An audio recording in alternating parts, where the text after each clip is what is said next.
All right, people, here we go.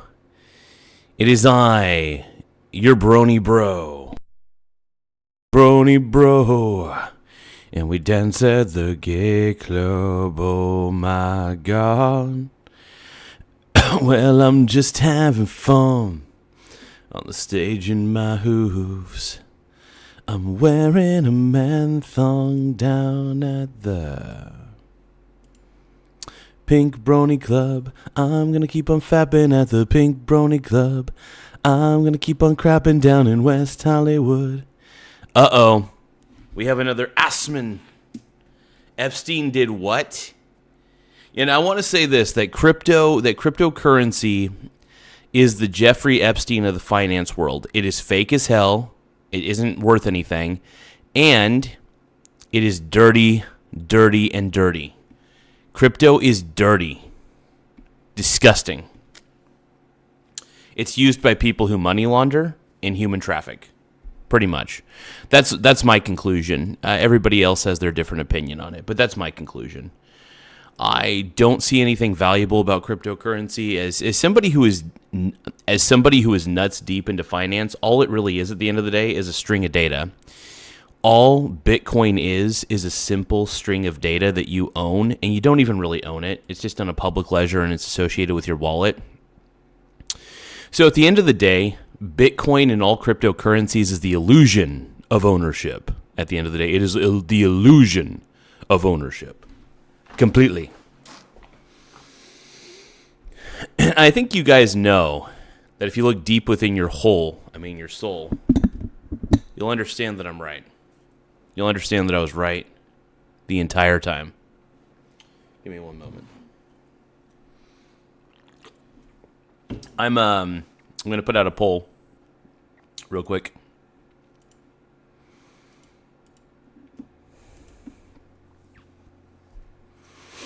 Give me just a few more moments.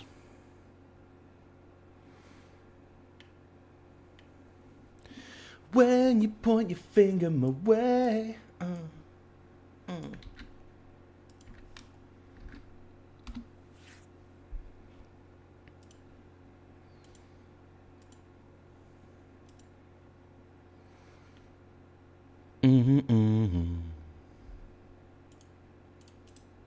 Newsflash, baby, you are not right, you are wrong.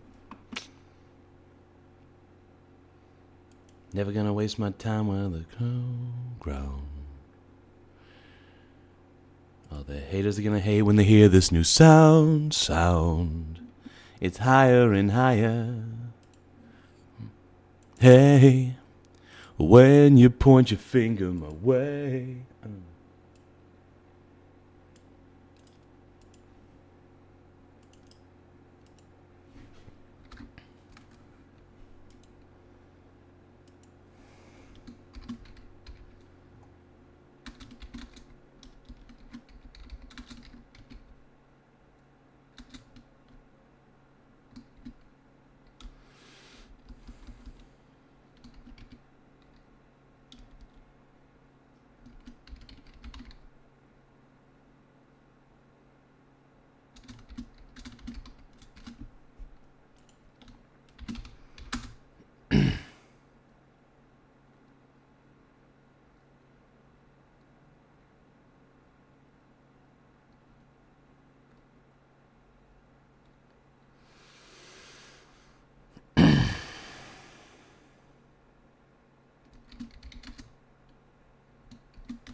Okay, there we go. I had to get the poll up and running. It says, please like the stream. Yes, smash the like button, obviously. One way or another, I know you guys will do what you got to do, my brony bros. You're a pink brony bro, and you dance at the gay club. Oh my God, I'm just having fun on the stage in my roofs. I'm wearing a man thong down at the tape advising former Israeli PM Barak to approach Palantir founder Peter Thiel. He thought there was two cyber companies. Look out, and even though I know Peter, I've never met Peter Thiel. And everybody says he sort of jumps around and acts sort of strange, like he's on drugs. Smoking, yeah. Yeah. He looks under drugs. However, he has a company called Palantir, P-A-L-L-E-N, T-I-E-R. Palantir is Peter Thiel's company. And look out. You never seen Lord of the Rings? Palantir, P-A-L-A-N-T-I-E-R? Yes. How do you write Thiel? T-H-I-E-L-L. See, guys? See? It's This is hilarious. I mean, who the hell knows how to spell Peter Thiel's last name? I didn't even know how to spell Palantir, to be honest. So, what the fuck do I know? You know, dude, I don't even know how to spell Palantir. So let's keep going. It's not just me, okay? This goes all the way to the top. T-H-I-E-L. L-L-Y. No. T-H-I-E-L-L. Okay. So he thought that Peter would put you on the board of Palantir. Peter Thiel is one of the best. I've never met him. He's going to come here next week. He's one of the best. I've never met him. He's one of the best. That is actually kind of funny. I think here's the thing. I think Epstein realized that Peter Thiel knows what he's doing when it comes to investing in companies. I mean, I believe, if I remember correctly, that Peter Thiel was one of the original investors, one of the first investors in Facebook, for example. And it kind of makes sense, you know? So, I personally think that Peter Thiel is like, I mean, I have my theories about him. I think Peter Thiel's an absolute creep, by the way. Like, everything about Peter Thiel gives me the heebie-jeebies. So I wanted to talk to him after I talked to you. Okay. He and Andreessen, it's called Andreessen Horowitz. Mark Andreessen. Andreessen Horowitz, they pay Larry $1 million a year just to advise him. So, wait a minute. So he's trying to hook this guy up with an advisory position where he just gets locked into a nice, A16Z. Yep, that's right. Yep, that's exactly it. And Andreessen's one of the biggest venture capital companies in the world. Okay. I did not know that. Yes, and? A-N. This seems fake. A16Z? Yeah. A16Z is an offshoot fund that, Andreessen Horowitz, right? I think this is where it came from, is that it's the beginning and end of their names, right? And so that's how it happened. Fake video? I don't think it's fake. There's VC for a lot of gaming companies? Yeah, I know. There's 16 letters in between. Yeah. Oh, Bitcoin's crashing even further as it deserves to go down. Oh shit. Oh man, I love seeing the downfall of Bitcoin though. Since I bet against Bitcoin really heavily, I decided as Bitcoin dips, I'm buying like $10 worth of it at a time the further it dips. Mainly because you can technically make a quick buck on the rebound, but here's the thing. I really do think that Bitcoin is a waste of money. I think it's a waste of time. I think it's a waste of money. I think Epstein and Bitcoin. I think Bitcoin is the digital version of Epstein. I think that Bitcoin is the digital version of Epstein, and I have a bit of a theory. All right. I think it's within the realm of possibility that Epstein may have had something to do. And you guys are gonna poop your pants when you hear this theory, okay? It's just a conspiracy theory. It's just an opinion. It's not real. It could be real though. I think that Jeffrey Epstein is Satoshi Nakamoto. You heard me. I think that Jeffrey Epstein is Satoshi Nakamoto. Do I have any evidence to prove this, by the way? Hell to the no. I have zero fucking evidence. Is it a fun conspiracy theory to roll with? Abso-freaking-lutely, dude. Absolutely, it's hilarious.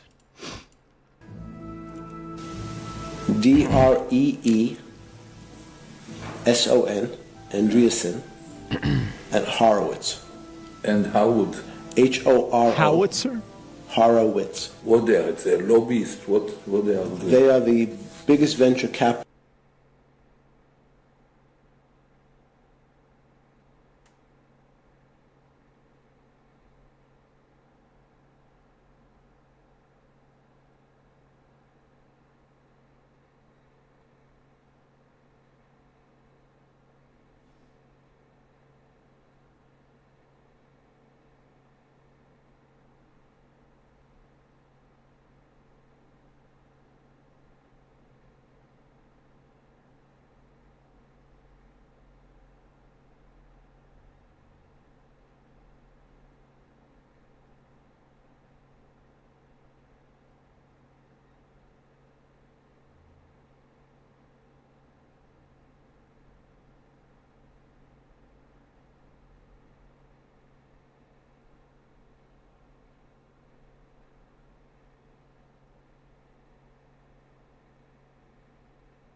True. People in Silicon Valley. What, bigger than Sequoia or Planet Pet? True, actually. They are.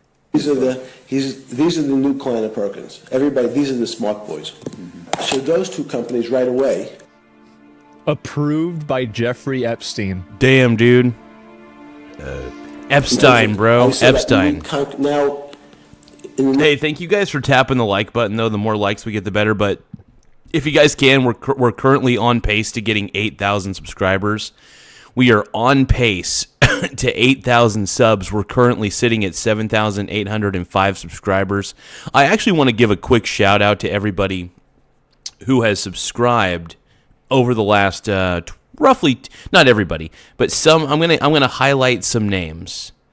I'm gonna highlight some of the people who have subscribed within roughly the last 24 hours. Here we go. I'm gonna put their names on the screen just to give them their flowers. These are people that I just want to highlight real quick because they're very sexy and they're very cool. Here's a couple super chats that I got yesterday too. I want to give a shout out to Dacian American for sending these super chats yesterday. It was very kind of him to do. They're all $2 super chats, but they're pretty cool.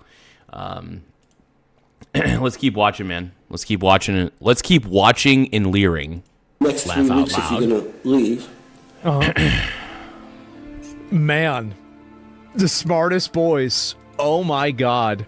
Is it true his Outlook was still active after his death? I don't know, man. I have no idea. Laugh out loud. So we have Epstein on tape advising him to approach Peter Thiel. Oh my God. I don't even want to show that on stream. That's crazy. I met Epstein Laugh out loud. a few times as well, and This is all script. There's something about Peter Thiel that just gives me the heebie-jeebies. I don't know what it is, but Peter Thiel Laugh out loud. creeps me the fuck out, dude. There's just something about the guy. I think that there's something about the guy that might just be a little bit evil. You know what I mean? You ever get that feeling about somebody that they Laugh just out might be loud. like, there's just something about them that is remotely evil, you know? And, you know, Peter Thiel freaks me out, bro. Let me get to that. I'll copy paste it, and then I'm going to get to that one after this. Laugh out loud. I think How'd you get introduced? it was Reid Hoffman in Silicon Valley introduced us in 2014, but it was basically Laugh out and loud. I Pretty slash didn't- good regards. didn't, Interfere Chuck W didn't ask any- Fedens. enough questions about it. But I think there were sort of a lot of things where it was fraudulent. I Laugh do out think loud. Epstein knew a lot about taxes, and there were probably, these complicated Yeah. ways you could you could structure a nonprofit organization. Laugh out loud. Especially 46. as a way in a marital countless hours of video. Context that I think Epstein might have known a decent amount about. How, when you were introduced to him? I don't think Epstein would have been able to Laugh out loud. Him on rats crying. comment on superstring theory or something like that. Yeah. But I think this sort of thing he might have actually been pretty expert on. When you were introduced Everyone to worked with him because he was really good at taxes. Laugh out He It's loud. like watching described as, porn for the one of plot. the smartest tax people in the world. Watching porn for the plot. That's actually pretty funny. I got to admit, that's pretty good, dude. That's pretty The good. taxes. Interesting. It's the taxes. And I probably Laugh out loud. probably was my moral weakness that I. Well, how like could paying you have known taxes. back then? He had never been arrested. No, this was 2014. It was post arrest. Oh, so his arrest was the first arrest, right? Yeah, Which was oops. like 2000. 07. Well, that's what happens. Laugh out loud. Okay. And so, Yeah. But you assume he didn't go to jail for that long. It right. was probably not as serious as alleged. There was certainly was the illusion that there were all these They don't give a shit. Laugh out loud. They didn't give a shit. They didn't care. other people Just that. I That's trusted. the way it is. Reed, who Just the introduced way us, it was, is. he started LinkedIn. He was, Uh-huh. maybe too. Freaking LinkedIn, dude. I think LinkedIn is the enemy of the people. I think LinkedIn, by the way, I've got some beef, Peter Thiel, with LinkedIn. I think LinkedIn is probably one of the dumbest social media networks out there. First off, it's basically CEOs and executives basically posting the cringiest shit. I can't stand LinkedIn. It is filled with so much fake corporate BS that I'm like, screw that, dude. Feline Gaming says, Garza, what up? Feline Gaming, what up, brony bro? You're a pink brony bro. And you dance at the gay club. All right, let's keep watching. Too focused on business networking, but Yeah. Right. but I thought he always had good judgment in people. When the shit went down and Epstein gets arrested for the second time, Yeah. were you like, oh, well, there you go. Peter Thiel's like, I don't know. He's like Epstein was kind of cool, bro. Epstein was the man. I've thought about it.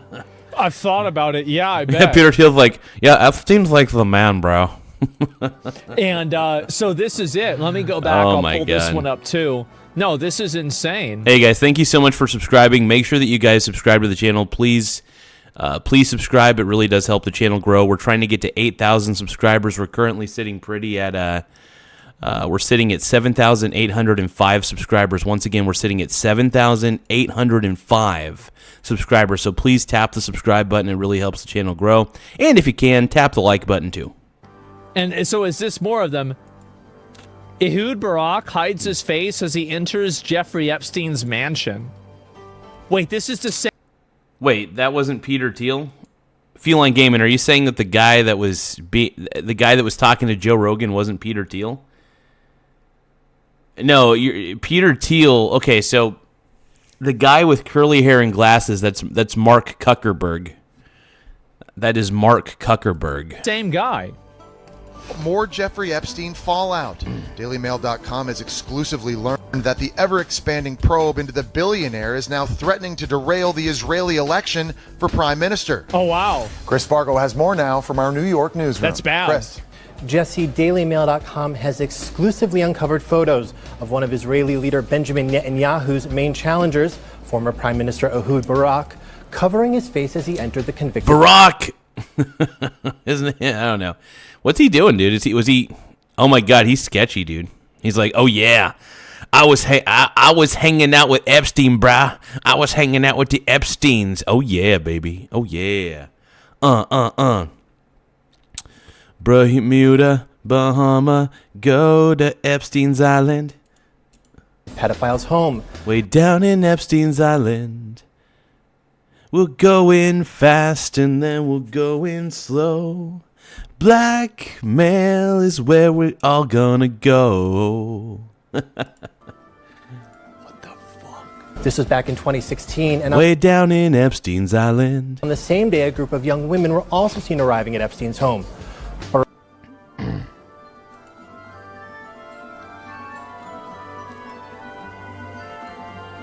What is happening, man? Brock is already trying to distance himself from Epstein and their business partnerships, writing on Once you go Epstein, you never go back. Facebook, as soon as the present charges related to Epstein became known, I instructed my lawyers to examine the options we have for expelling the company associated with Epstein from this partnership. Also, Jesse, Epstein accuser Courtney Wild held a press conference in Manhattan one day after asking a judge to keep Epstein behind bars. Here's what she had to say. It's time for the government to do the right thing for me and all. My buddy Nate Dogg just sent something real quick. My buddy Nate Dogg and his things and shit. Let's see what he's saying.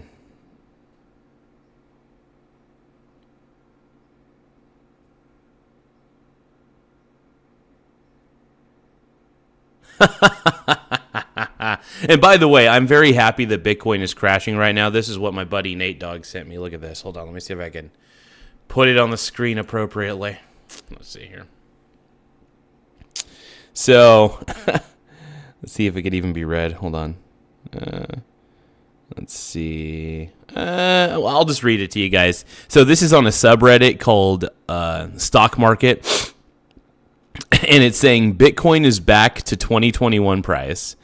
And then one of the people said, "Don't worry, guys. It'll have a hard floor at its intrinsic value." And we all know what Bitcoin's intrinsic value is. Zero, because Bitcoin is absolutely worthless. Oh, that's too funny.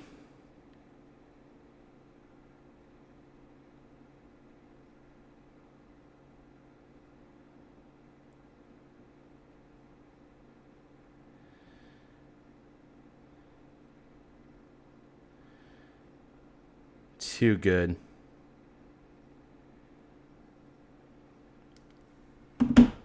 Hey, man, Bitcoin's going to zero, dude.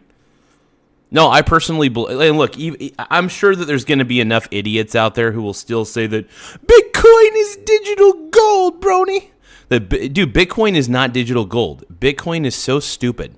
Bitcoin is basically, I mean, literally, it's digital slop. It is worse. I think Bitcoin, I can argue that while Bitcoin has incredible architecture and it's actually pretty innovative, at the same time, though, Bitcoin is still not money. It's not even a real currency. It's a digital collectible, and that makes it even worse. I don't know. The only thing, by the way, the only thing you own when you own Bitcoin is you're owning a string of data. That is all. A string of worthless data. Period. End of story. I'm not kidding, man.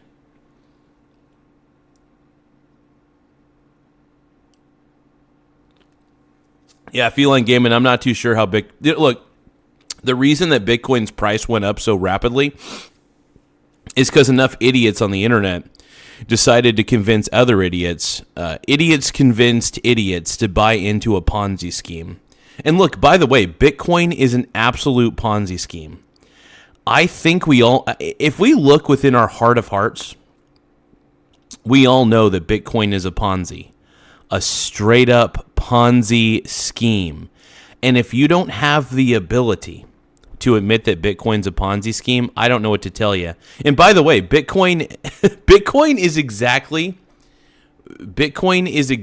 where it deserves to be. Right there. Right there. Bitcoin is at the price it fucking deserves to be. And it deserves to go even lower, by the way. Bitcoin deserves to go even lower than this. I'm serious. Bitcoin is the Jeffrey Epstein of the world of finance. It's a fraud, it's fake, it's garbage, and it's dirty fucking money. Bitcoin is used by child, I'm just going to say this. A certain kind of sex trafficker uses Bitcoin. Those types of people use Bitcoin because they're sickos. No, Bitcoin... By the way, the American dollar is worthless too. Exactly, Feline Gaming. I do, by the way, I think it's good to keep a certain amount of cash on standby. You still got to pay your bills and shit. But the majority of your net worth needs to be in real assets. We're talking about gold. Even if it's ETFs, by the way, gold, silver, real estate. standard equities, anything you can.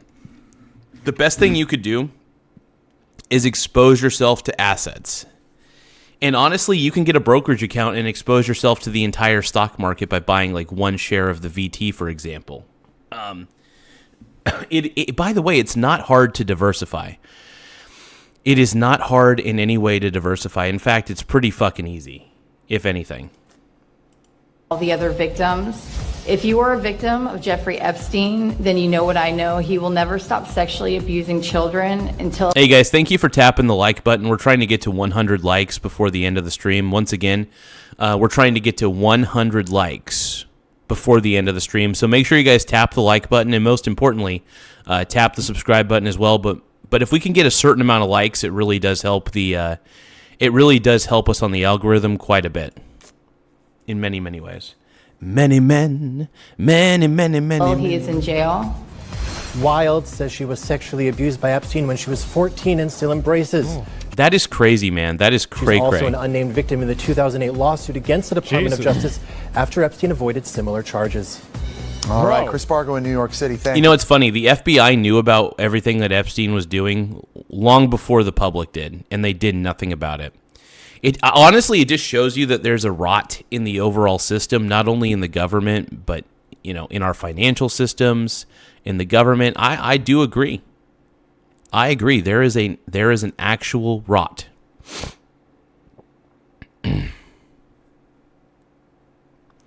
I think physical gold is a good thing. Look, I think if you're I'm a swing trader of precious metals. I should say precious metal ETFs. I swing trade, and this is not an endorsement, not financial advice, just for educational entertainment purposes only. But I swing trade the IAU, which is a IAU. It's the iShares gold. The iShares gold ETF, and it's backed by actual gold bullion, so that's a big deal. But I also own the iShares silver ETF as well. I'm a huge fan. But yeah, no, I love swing trading those exchange traded funds because it's a good way to make extra money for the portfolio. One of the reasons that I usually have extra money for my portfolio is because I swing trade precious metals. I buy silver on the dip. I don't go all in on silver on the dip, but what I do is I gradually buy silver as it dips in price, and I hold my stocks. I have a lot of silver and gold mining companies as well. That's another reason why my portfolio tends to jump in value quite a bit. But yeah, no, I own a lot of mining companies. I own just about the world. I own the world basically, and when your portfolio is exposed to the world, that's the most important thing. You want to expose yourself to as many different equities, to as many different commodities, to real estate, for example. Like my core portfolio exposes me to stocks, real estate, gold, and silver. Those are my four primary asset classes. Sorry, I guess gold and silver would be commodities. But two commodities, gold and silver, real estate investment trusts, which are stocks, by the way, but I consider them kind of a different entity. And then we have regular stocks, regular companies. So I have exposure to all three of those things, and I think it's a good thing. Precious metals, basically the whole goal is to have a portfolio of precious metals. And by the way, precious metals in my portfolio take up only like 12 to 13% total. And then real estate, which is through real estate investment trusts, and then just the entire equities market as well. By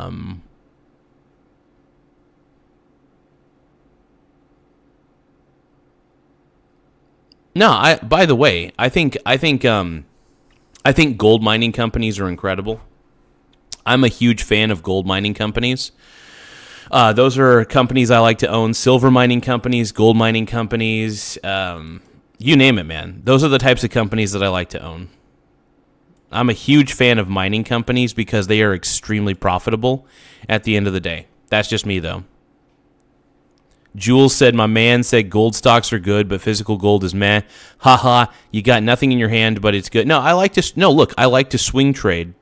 I like to swing trade gold and silver ETFs because the price volatility, especially preferably silver ETFs, because I love how volatile the silver market actually is. The silver market is extremely volatile, which means it's very lucrative in a lot of ways. That's why I love it, man. And by the way, silver can stay in a bear market for a while. But man, when silver goes up on a bull run, oh my God. When silver goes up on a bull run, man, watch the fuck out, dude. Watch out, everybody. God damn. So he's covering his face walking into Jeffrey Epstein's fucking house. And then this is another one. I find this to be interesting. Palantir stands with Israel. What are the odds of that? Wow. It's crazy how all these things we all just predict line that. up the same way. On Epstein's Island. Wow. It's just really like, I mean, what are the odds of that? You're crazy. Oh, no, we got another one. Even more of it. Okay. All right. Let me pull this one up. I'll see what it is.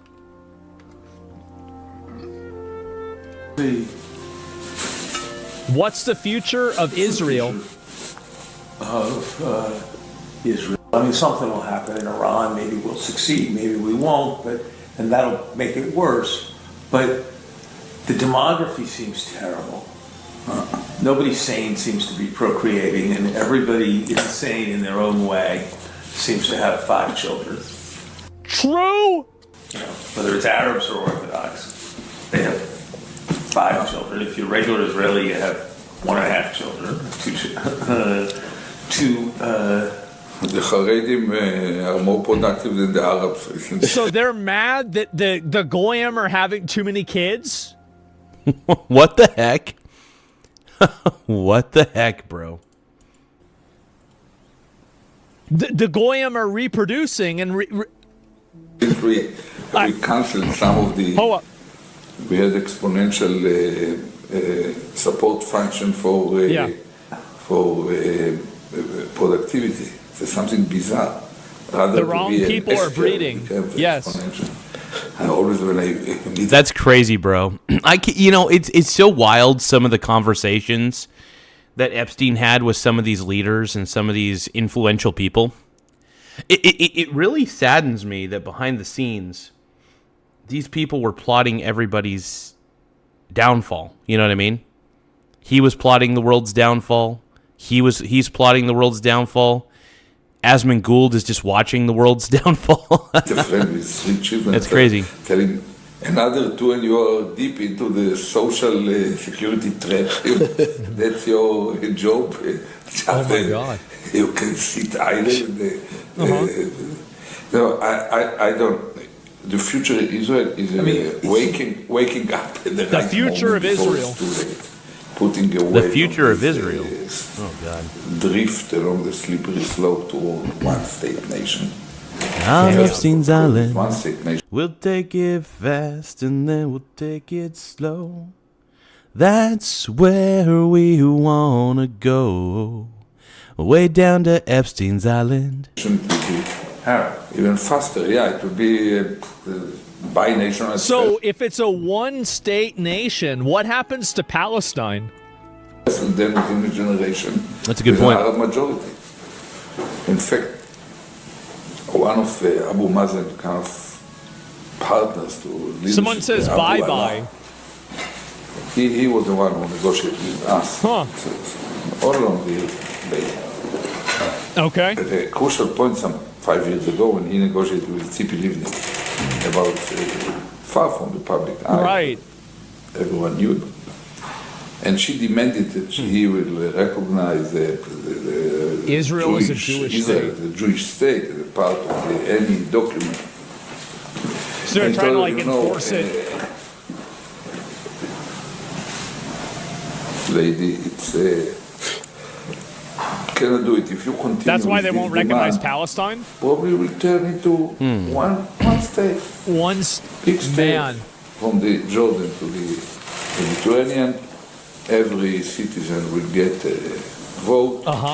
And the majority will decide what could be simple. So it's not there's a need to stop from this the river to the sea. But in a way, it's a collective blindness of our society. The sight field is not full. You don't. There are some people. This is crazy, man. This is cray, bro. See Everything. What happened here is no fish. Never. So that's what happens to our society right now. So that's number one. And that's why it's not a zero-sum game. We are not making them a favor, doing a favor to the Palestinians or to anyone. But even within the borders of smaller Israel, there is still an issue. And I think the Arabs are growing slowly. They were 40 years ago, they were 16%, now they are 20%. We should be able to make... So they're talking about like demographic to provide changes. equality. First to the Druze, they are about 1%. They are totally Israelis in their behavior by security people. Man, numbers game always? I guess so. The Arabs in Israel? Yeah, because the Arabs are about 20% of Israel.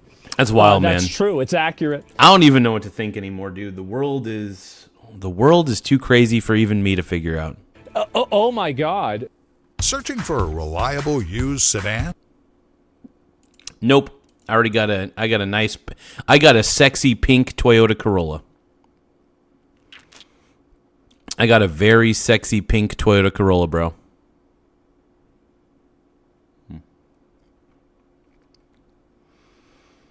Bermuda, Bahama, come on, pretty mama. Way down in Kokomo. Take it fast and then we'll take it slow. That's where. Okay, I'm gonna watch this review real quick. So we all know that Starfleet Academy is probably one of the cringiest things in the world. We're gonna take a small detour, by the way. We're gonna react to the cringe that is Starfleet Academy, released by Paramount. One of the worst things I've ever seen. Let's watch. And by the way, if you guys can, support the Dave Cullen Show. At the Dave Cullen Show is his alias, so make sure you guys subscribe to his channel. I'm going to give this particular video a like. This particular episode is called Star Trek Starfleet Academy, Episode 5 Review. Let's give Dave Cullen a round of applause. Thank you, Dave Cullen. All right, let's watch the video. Time now for me to review Episode 5 of Star Trek Starfleet Academy. We're halfway through Season 1. This episode focuses on our favorite character, the photonic female Sam, and the episode also includes the return of 3 Deep Space Nine characters. Whoa, dude! 3 which Deep Space Nine? I hope Dr. Bashir makes a comeback, or Captain Sisko. 2 of them appear on screen, and one of them as a voiceover. And the episode attempts an explanation as to what happened to Captain.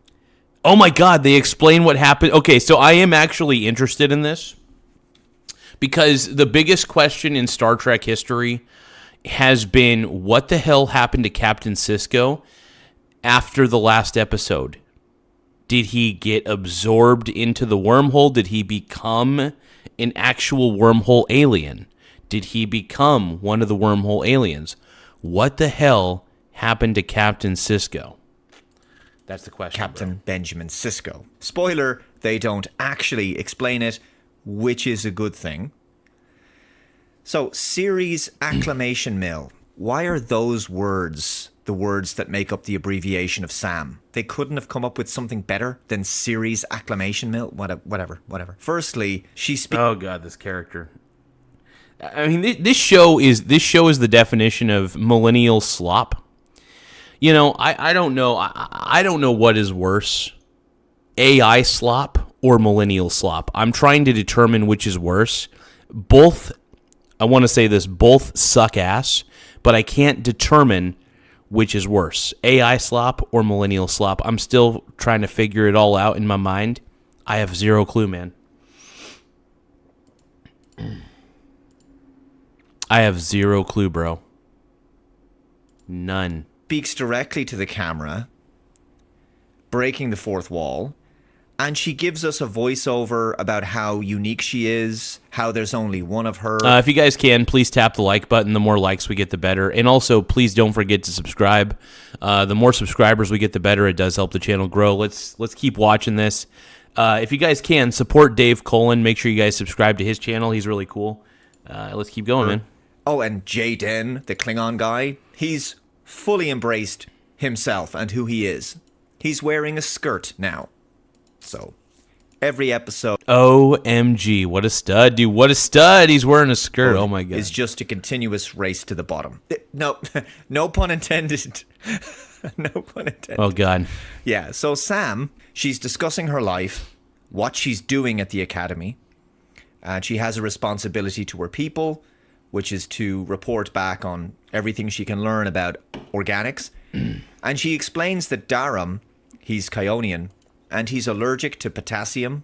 So when he eats a banana, for example, as a food challenge, he vomits. And as if to illustrate just how effeminate and slay queen this show is, he vomits glitter. Yes, Kionians, when they vomit. Oh, God. He vomits glitter. No way.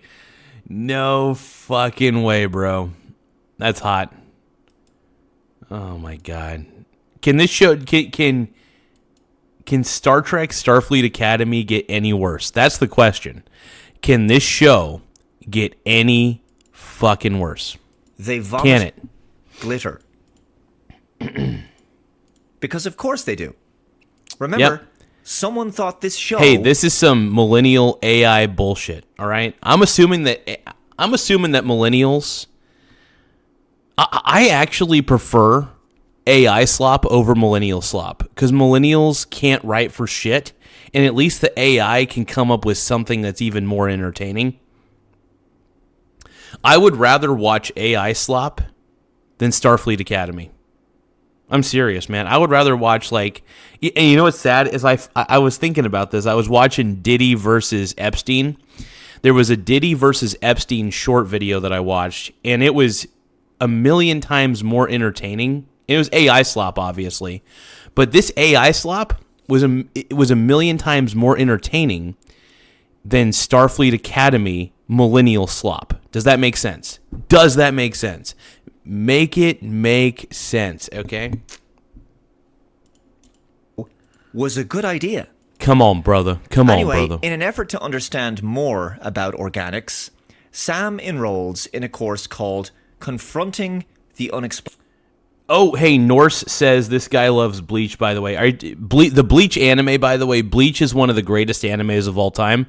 In fact, I would argue that Bleach is the #1 greatest anime of all time. Naruto's #2, and One Piece is #3. So my ranking for anime is Bleach. Bleach is the greatest anime of all time. Naruto is the second greatest anime of all time, and the third has to be One Piece. Okay? My brony bros, you're a pink brony bro, and you dance at the gay club, oh my God. Explainable, which is run by a Cardassian character played by Lower Decks Tawny Newsome, who also co-wrote this episode with Kirsten Beyer. And of course, she speaks, once again, with contemporary millennial era dialogue. Yeah, that's the one thing I hate about the show. That's the one thing I hate about Starfleet Academy, is they all sound like we do currently. They're all like, LOL, OMG, like, whatevs. They sound like that. And it pisses me off because the one thing I loved about Star Trek is it felt like I was watching people from the future who were more evolved than what I am today. That spoke in a more evolved way. That had more evolved emotions, right? That's how I felt when I watched Star Trek The Next Generation, for example. I feel like the current new Trek, I feel, is a de-evolution. I feel it's regression, not progression. Regression, not progression. That is all I got to say. Despite being an alien... Well, I have more to say. ...in the 32nd century. I have way more to say. Her true identity will be revealed at the end of the episode.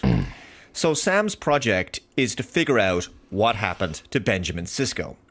Yeah, I am curious, though, what the hell happened to Ben Sisko, dude? So Sam explains, using a child's cartoon picture book, the story of Deep Space Nine and Benjamin Sisko. The main characters are all divided as to what happened to him. Caleb thinks he's... I really am... Okay, I got to admit, I am actually happy that they bring up Ben Sisko. I actually am happy about this because it has been one of the lingering questions in my mind that after the last episode of Star Trek Deep Space Nine, did Sisko die? Did he become absorbed in the wormhole? What the F happened? I want to know what happened to Ben Sisko, bro. What happened to my boy, Ben Sisko? All right? He's dead, but Sam decides to go to a Bajoran shrine to get the opinions of Bajoran people. And a Bajoran man there asks her, "Are you of Bajor?" Interesting question, considering I guess it used to mean, "Are you Bajoran?" at one point. Maybe Bajor is now super diverse at this point, and Bajoran doesn't mean what it used to mean. Maybe Bajoran just means like you've got Bajoran citizenship or something.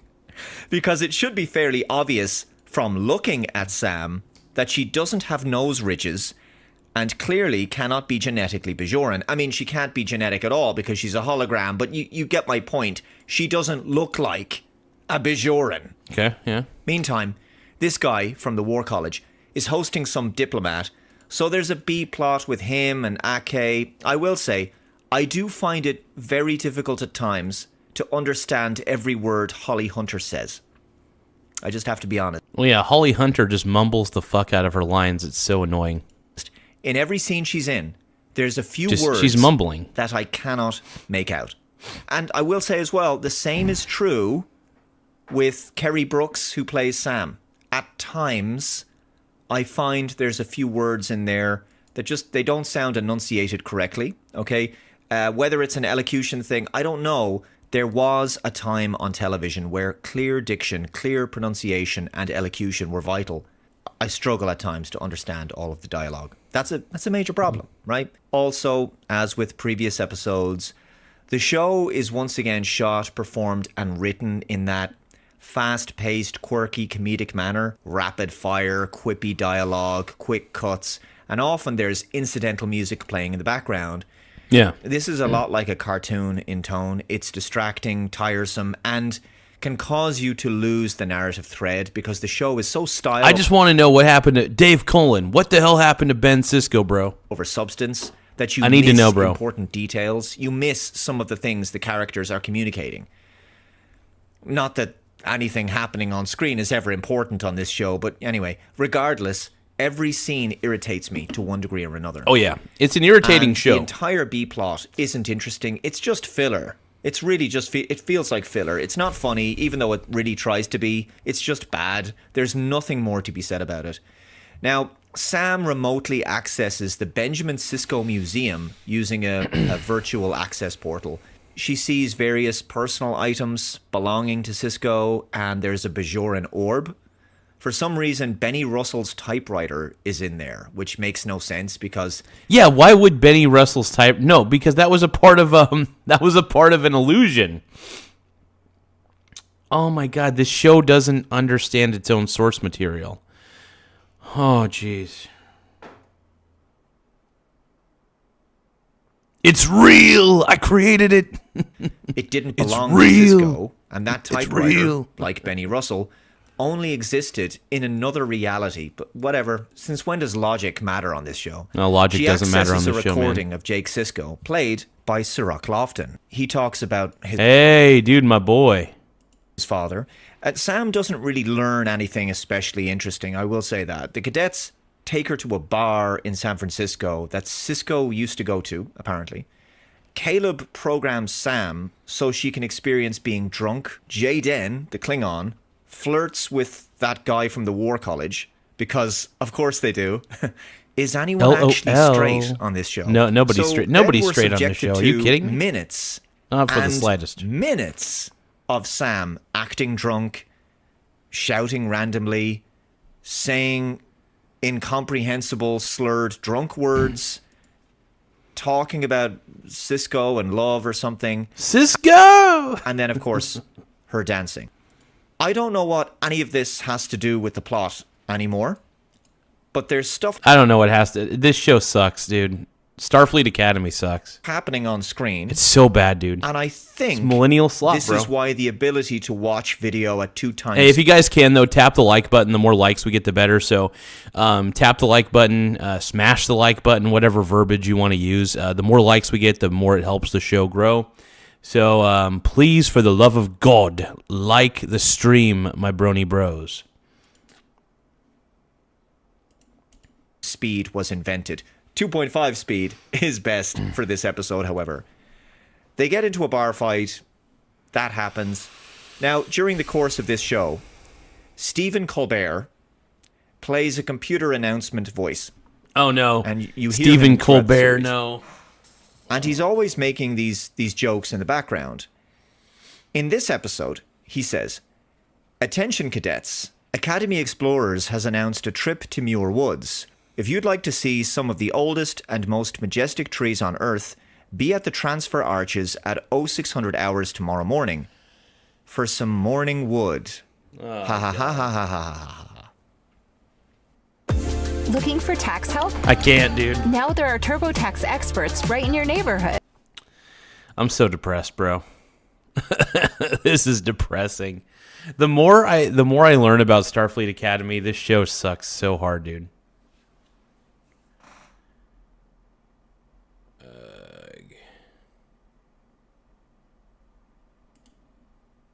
Seriously. These are actual lines of dialogue. I can't, bro. On Star Trek. Everything about this show is just a massive insult to the franchise, its legacy, intelligence, script writing, science fiction, fiction in general, Gene Roddenberry, and of course the fans.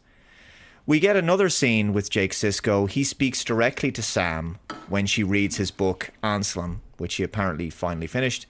He speaks about his father and his role as the emissary. His role was predetermined by the prophets, which Sam doesn't like. She feels that that's similar to her role as an emissary for her people.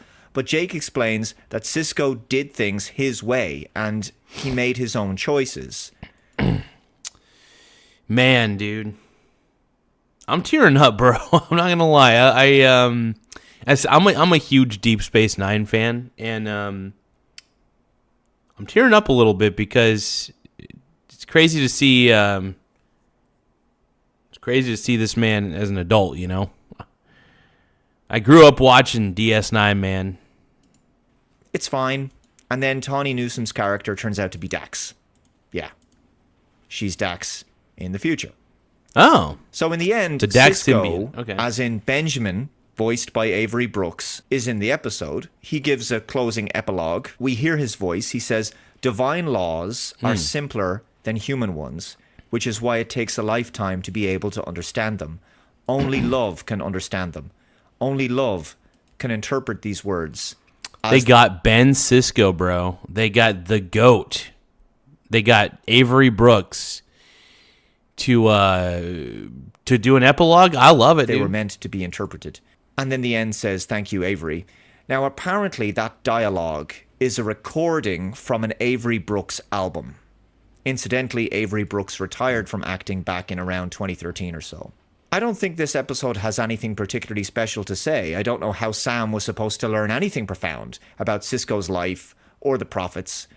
There's some vague, wishy-washy talk about his ability to love or something. There's no actual... So basically, Sisko never came back. That sucks. ...deeper meaning. Merely the appearance of meaning in this episode.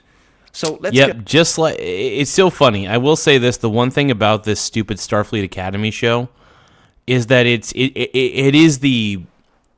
If fake it till you make it was a person or was a thing... Starfleet Academy, this show, would be the definition of fake it till you make it. Get all of this clear.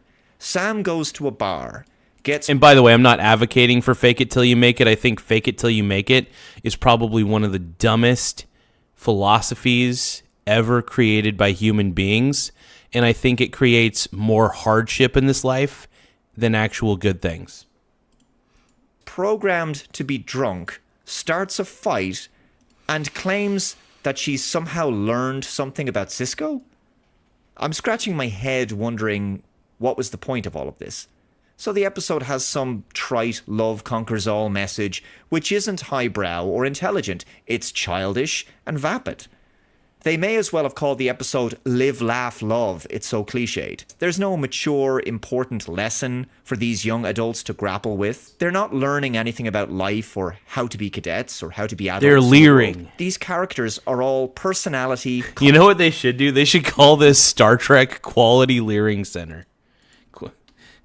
They should rename the show Star Trek Quality Leering Center.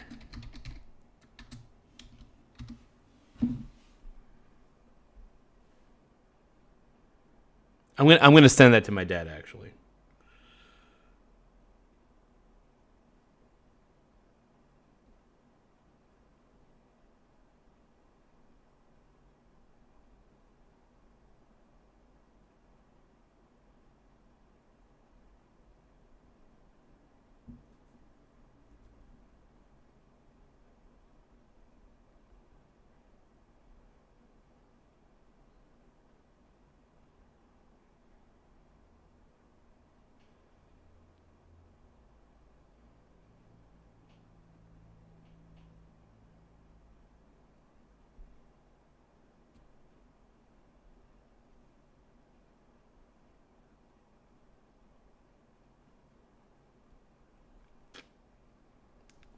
Okay.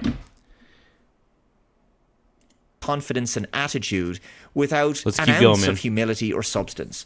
The characters are also hard to relate to and generally insufferable. After 5 episodes, I still don't like any of them. In much the same way as Star Trek Discovery, crying and talking about love and feelings is not smart writing.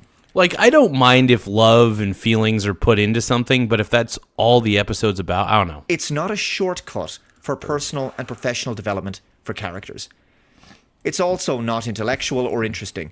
It's not worthy of Star Trek. This is lazy, unsophisticated, and empty writing. So that was episode 5 of Star Trek Starfleet Academy. I felt that this episode served as a cheap attempt at a connection with Deep Space Nine, likely for nostalgia bait, because nothing came of Sam's search for Sisko. We don't learn whether he's still alive in the Celestial Temple or whether he's dead by now. And that's a good thing that they didn't try to answer it, because there's no way these writers could have done it justice. But still, this tribute to Deep Space Nine didn't work for me, especially when considering Sam's... And I'm a Deep Space Nine fan through and through. I am a huge fan of Deep Space Nine, bro. Like, I love Deep Space Nine. If there is one show that gives me levels of wood that you would never imagine, it's Deep Space Nine, bro. Deep Space Nine, bro.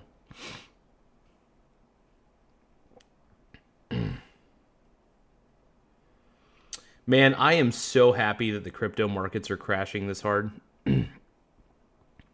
There is nothing better than watching cryptocurrency crash. I mean, it's all a Ponzi scheme, so it absolutely deserves to crash to holy hell. But yeah, man, if there's one thing that deserves to crash in this life, it is cryptocurrencies, which I have zero faith in, by the way.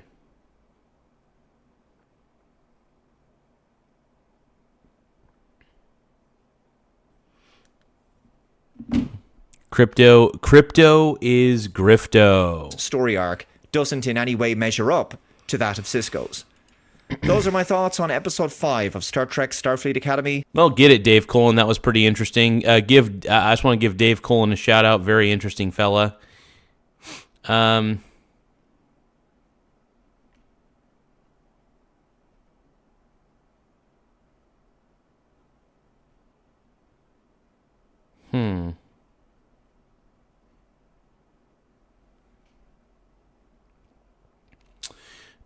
So what are we going to react to next? Let's just type in Epstein Bitcoin. I want to look up Epstein Bitcoin. Okay, well, I'm not usually a big fan of watching the Young Turks. I think they're pretty I think they're pretty tarded. But I will watch this. Epstein's cryptocurrency ties Jeffrey exposed. Epstein invested into the crypto marketplace known as Coinbase back in 2014. Dude, Epstein! Look at that, dude. That's prime Epstein right there, bro. That is prime Epstein, bro. We now know about thanks to the latest tranche of Epstein files that were released by the Department of Justice. Sammy says, what is the alternative to fiat currency then? The alternative is actual assets. Here's the thing. If you want, look, you can hold dollars, you can hold Bitcoin, whatever.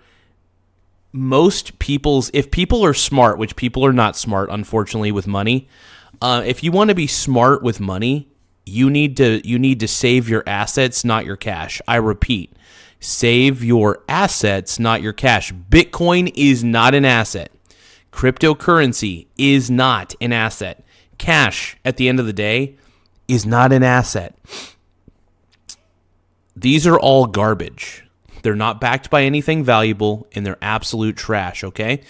What you need to do, and this is not financial advice, just for entertainment and educational purposes only, what everybody should do, ultimately, is hold on to stocks, real estate, gold, silver, and I don't even like to hold on to bonds, and I'll tell you why, because bonds are not inflation proof, and the dollar is nothing but inflation, right?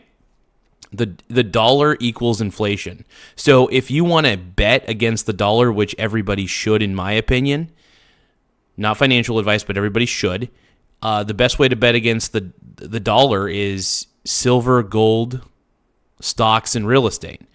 Those are all very inflation proof.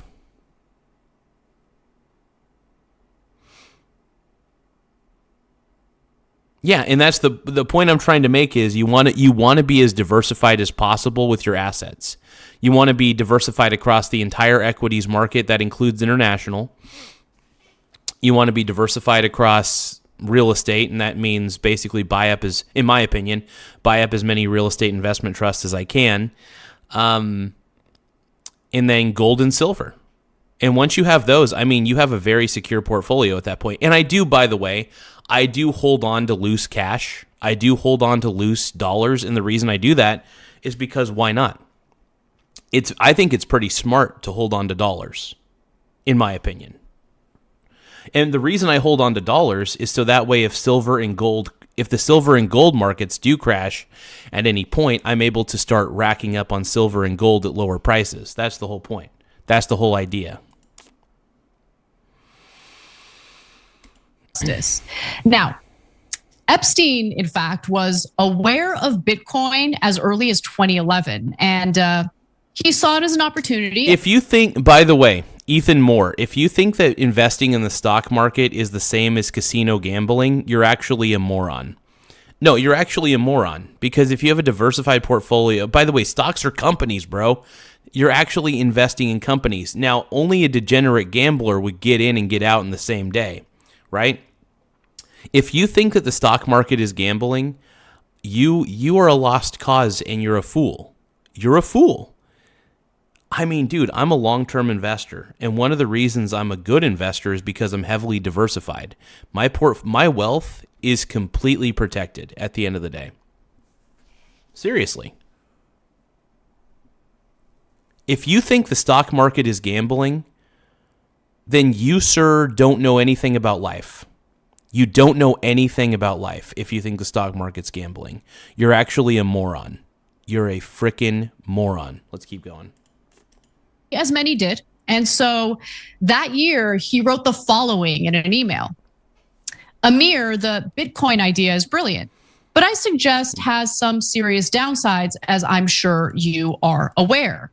If you can find time, please call my office, and then some of the email is redacted. So, look. Yeah, if you want to bet against the American dollar, in which, by the way, it isn't much of a bet, it's an inevitability. But if you want to go against the American dollar, silver and gold, baby. Silver and gold. Because first off, if it's a currency, I don't want it. I don't trust currencies because currencies are not backed by anything at all. Currencies are not backed by anything at all. That is my point. That is the point I'm trying to make. Does that make sense? The thing about crypto, well, the way crypto was sold to us is like this decentralized currency, and it's important to like skirt government takeovers. Yeah, by the way, cryptocurrency is the biggest scam of the 21st century. Cryptocurrency is absolutely the biggest scam, the biggest Ponzi scheme of the 21st century, and it's being exposed slowly but surely as the biggest joke of all time. Cryptocurrency is a fucking joke, bro. Cryptocurrency is worthless. All crypto, Bitcoin, Ethereum, all of it is garbage. All of it is trash. It is not replacing anything. In fact, it is gambling. It is no better than NFTs. NFTs are a scam. Bitcoin's a scam. All cryptocurrencies are a scam. Straight the frick up, bro. And tyranny. Like anytime anything from the tech sector claims that they're democratizing something or they're trying to make life better for ordinary people, just know that it's a lie. The thing with crypto, I usually don't agree with Anna, but I agree with her on this. Absolutely. Cryptocurrency is the biggest lie ever told to the American people. Straight up. cryptocurrency is Yep, crypto's trash, bro. a lot of Crypto's trash, international criminal stuff happens through crypto. crypto. Oh, yeah. Basically, human traffickers use cryptocurrency. It's pretty much just the only people who really use cryptocurrency are people who are buying like shit on the black market, human traffickers, terrible people. Essentially, terrible people use cryptocurrencies, especially people like Epstein. Jeffrey Epstein used cryptocurrencies because, well, he's a piece of shit. So would I be surprised about Epstein being interested in cryptocurrency? No, I would not be surprised by that. But it seems like a lot of people online were surprised by it. Let me continue. So look, it's unclear what he was referring to specifically in that last email that I read to you. But a few years later in 2014, Peter Thiel wrote to Epstein and asked the following: do you think this is the first step in upping the anti-BTC pressure? So I don't know what he meant by that. And there might be smarter people out there. I think he's saying that I think they were trying to pump up Bitcoin. I think that Peter Thiel, and this is my theory, more of a hypothesis. I think that Peter Thiel and Jeffrey Epstein were trying to intentionally crash the crypto markets so they could make money betting against crypto because crypto has no intrinsic value. Anything with an intrinsic value of zero eventually goes to zero, right? So it is within the realm of possibility that Jeffrey Epstein and Peter Thiel were both trying to bet against cryptocurrency and make a boat. Because honestly, you could make a butt ton of money betting against cryptocurrency. Trust me, I do it all the time. I am really good at finding shit and betting against it and making cash off of it because I know it's a Ponzi. Especially, it's funny, when a Ponzi scheme goes on a bull run, I am betting against that Ponzi scheme tenfold. Because what is Bitcoin? It is a Ponzi scheme. Bitcoin is what? Bitcoin is Clitcoin. Clitcoin is what it is, okay? There who do know, but in response, Epstein wrote this. First, it appears that there is little agreement on what Bitcoin is. Store of, or intrinsic value. Okay, so I'm just going to read this real quick. So email from Jeffrey Epstein to Peter Thiel. First, it appears that there is little agreement on what Bitcoin is. Store value or intrinsic value. Neither of those, by the way. Neither. Bitcoin is neither a store of value because it's all it is a string of data. So how can Bitcoin be a store of value when it's just a simple string of data that you own, right? How does Bitcoin have intrinsic value when you can't even utilize it for anything in the real world? If anything, it takes more energy to create Bitcoin than it's even worth. So in a lot of ways, Bitcoin is a net negative to society. So Bitcoin is neither a store of value, and it's not even a store of value. It doesn't have intrinsic value, if any, currency. property, architecture, payment system, etc. Conflicting goals, anonymous but transparent, public ledger. Like the continuum now in the gender classification, fitting things into narrow boxes seems old school. The thing is, Bitcoin has neither of those things. Bitcoin does not have intrinsic value, and Bitcoin definitely is not a store of value. Bitcoin, at the end of the day, if you look at Bitcoin as a pure product, all Bitcoin actually is a string of data. And you don't technically even really own that string of data. It's just associated with your wallet, and it is associated with your wallet on a public ledger. So at the end of the day, Bitcoin is not a store of value. It's a fascinating program. I'll admit, cryptocurrencies are very fascinating. The software is really cool. But the software being cool is not enough to justify it being a store of value. It's not enough to justify it as having intrinsic value. So Bitcoin and all cryptocurrencies are neither a store of value and neither have intrinsic value. So it's all worthless. What I'm trying to say is that Bitcoin at the end of the day is phony baloney dildo money. Phony baloney dildo money. Value, Let's keep going. Man. Let's keep going. Currency, property, architecture, payment system, etc. Conflicting goals, anonymous but transparent, public ledger. Like the continuum now in the gender classification, fitting things into narrow boxes seems old school. Man presenting as woman smells like property presenting as currency. Anyway, more when I see you. By the way, BTC, for those who don't know, I don't know means what that Bitcoin. But when I say I don't know what he was referring to, I don't know what he means in upping the If you hear the word Bitcoin, just think pile of shit. BTC pressure. Is that the anti-BTC pressure coming from the United States government? Because there was none of that. Maybe China? I mean, China did go after crypto. I don't know specifically what he's referring to. Man, I am sexually stimulated right now because Bitcoin is down 6.62%. Oh man, I love it, dude, because Bitcoin sucks. We all know that Bitcoin's a Ponzi scheme, and I am more than happy to bet against Bitcoin because it's the right thing to do. Betting against Bitcoin is always going to be the right thing to do. That's all I got to say. But anyway, that same year in 2014, Epstein invested, remember this number, $3 million into Coinbase, which is the largest. $3 million? Damn, bro. So Epstein was a crypto shill. He invested $3 million into Coinbase. No exchange way. Based in the United States. And so that company was founded. Coinbase is such a piece of shit, by the way. You know, I have Bitcoin sitting in Coinbase, but I never I don't do anything with it. I just kind of have it because, well, one, I frequently bet against Bitcoin, so I'm able to make a good amount of dough doing that. I don't know. Bitcoin in 2011, and it currently has an evaluation of $50 billion. So here's how Epstein's investment came to be. So he was corresponding with a man named Brock Pierce, more on him in a minute, and he was an investor over at Blockchain Capital, okay? Now, that's a venture capital fund that focuses on Bitcoin and crypto.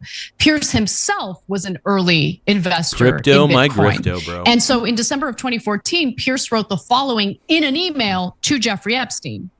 I have gotten us allocation if you're interested and able to move fast. Are you available to talk to the co-founder who is spearheading the financing today? And that same month, a guy by the name of Fred Ursum, he is the founder of Coinbase, sent the following email to Brock Pierce and Brad Stevens, one of Pierce's colleagues. Here's Brad what they Stevens, dude, is that the Brad Stevens who was a coach for the Boston Celtics?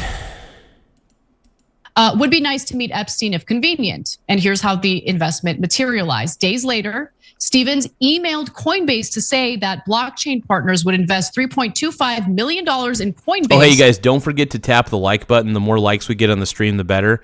So So it looks like 67% of you want to smash the like button. I love it. So you guys don't forget to tap the like button. The more likes we get, the better. It does push us out on the algorithm quite a bit. So please take the time to tap the like button. We're currently at 18 likes, but we're trying to get to 100 likes in the next 30 minutes. So everybody in unison, if you guys can, if you haven't already, please tap the like button. We need the likes, man. We need as many likes. We need to gather as many likes as we can. So that way we can kick ass all day long in a juicy man thong. Oh, yeah, yeah, yeah, yeah, yeah, yeah, yeah. Press that like button all day long in a juicy man thong. Juicy man thong, juicy man thong. Press that like button all day long in a juicy man thong. In a juicy man thong. If you press that like button. In a juicy man thong. According to the documents, he then forwarded wire transfer instructions from Coinbase to an attorney who worked with Epstein in an email that referred to a $3 million investment. The attorney replied that it would be made by IGO LLC, a Virgin Islands company that belonged to Jeffrey Epstein. That's Jeffrey Epstein's LLC. Jeffrey Epstein, baby. Okay. An internal valuation report on Epstein's assets at the end of 2014 released by the DOJ lists a $3 million purchase of Coinbase via IGO LLC under a section for cash transactions. So Epstein's investment of $3 million was less than 1% stake in Coinbase, and he was not guaranteed a leadership position at the company. It's unknown. That would have been hilarious if Epstein was like a board member on Coinbase. It's crazy. Epstein is a crazy bastard, dude. He was a crazy dude. Terrible person, man. Terrible person. You know what? Let's watch. I'm going to watch Asman. I'm going to watch the rest of Asman's Jeffrey Epstein coverage. Momentum. So we're going to take a look at a 3D map of Epstein's island. Epstein climbs up the hillside.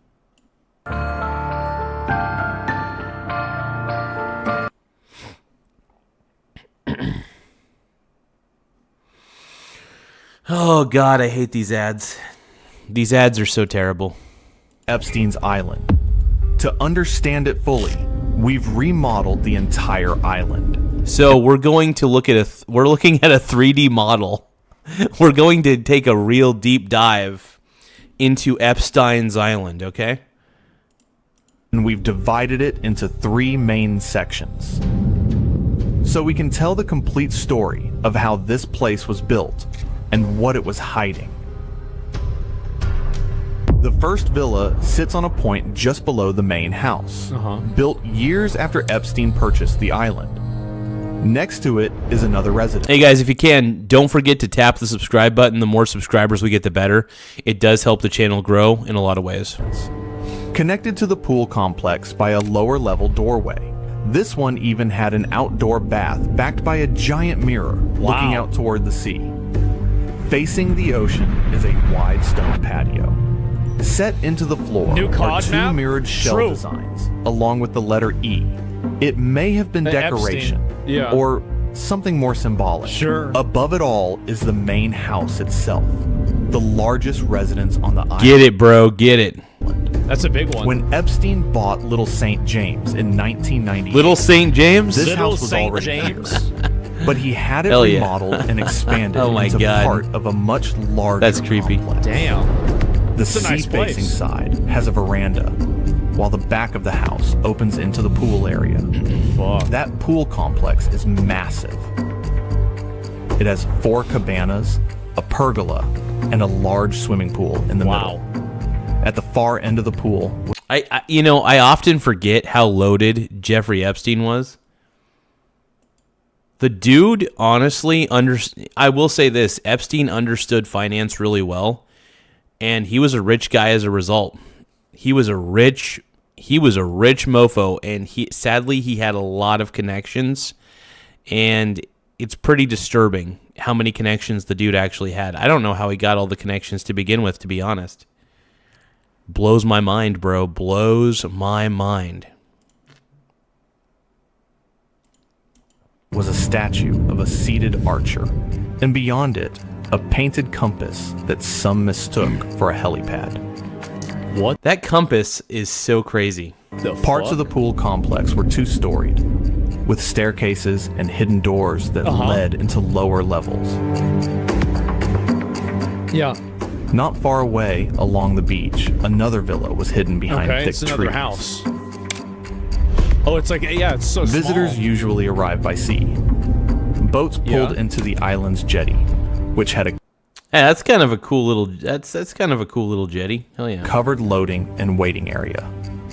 Can you believe this guy was literally sitting there on his rape island having presidents and other billionaires coming and asking him for advice while he's playing World of Warcraft and fucking around in Call of Duty, getting banned on Xbox Live? That is great. That is wild to me that he got banned from. I mean, I guess it doesn't surprise me that he got banned from Xbox Live. I think just about anybody gets banned from Xbox Live if they say certain words.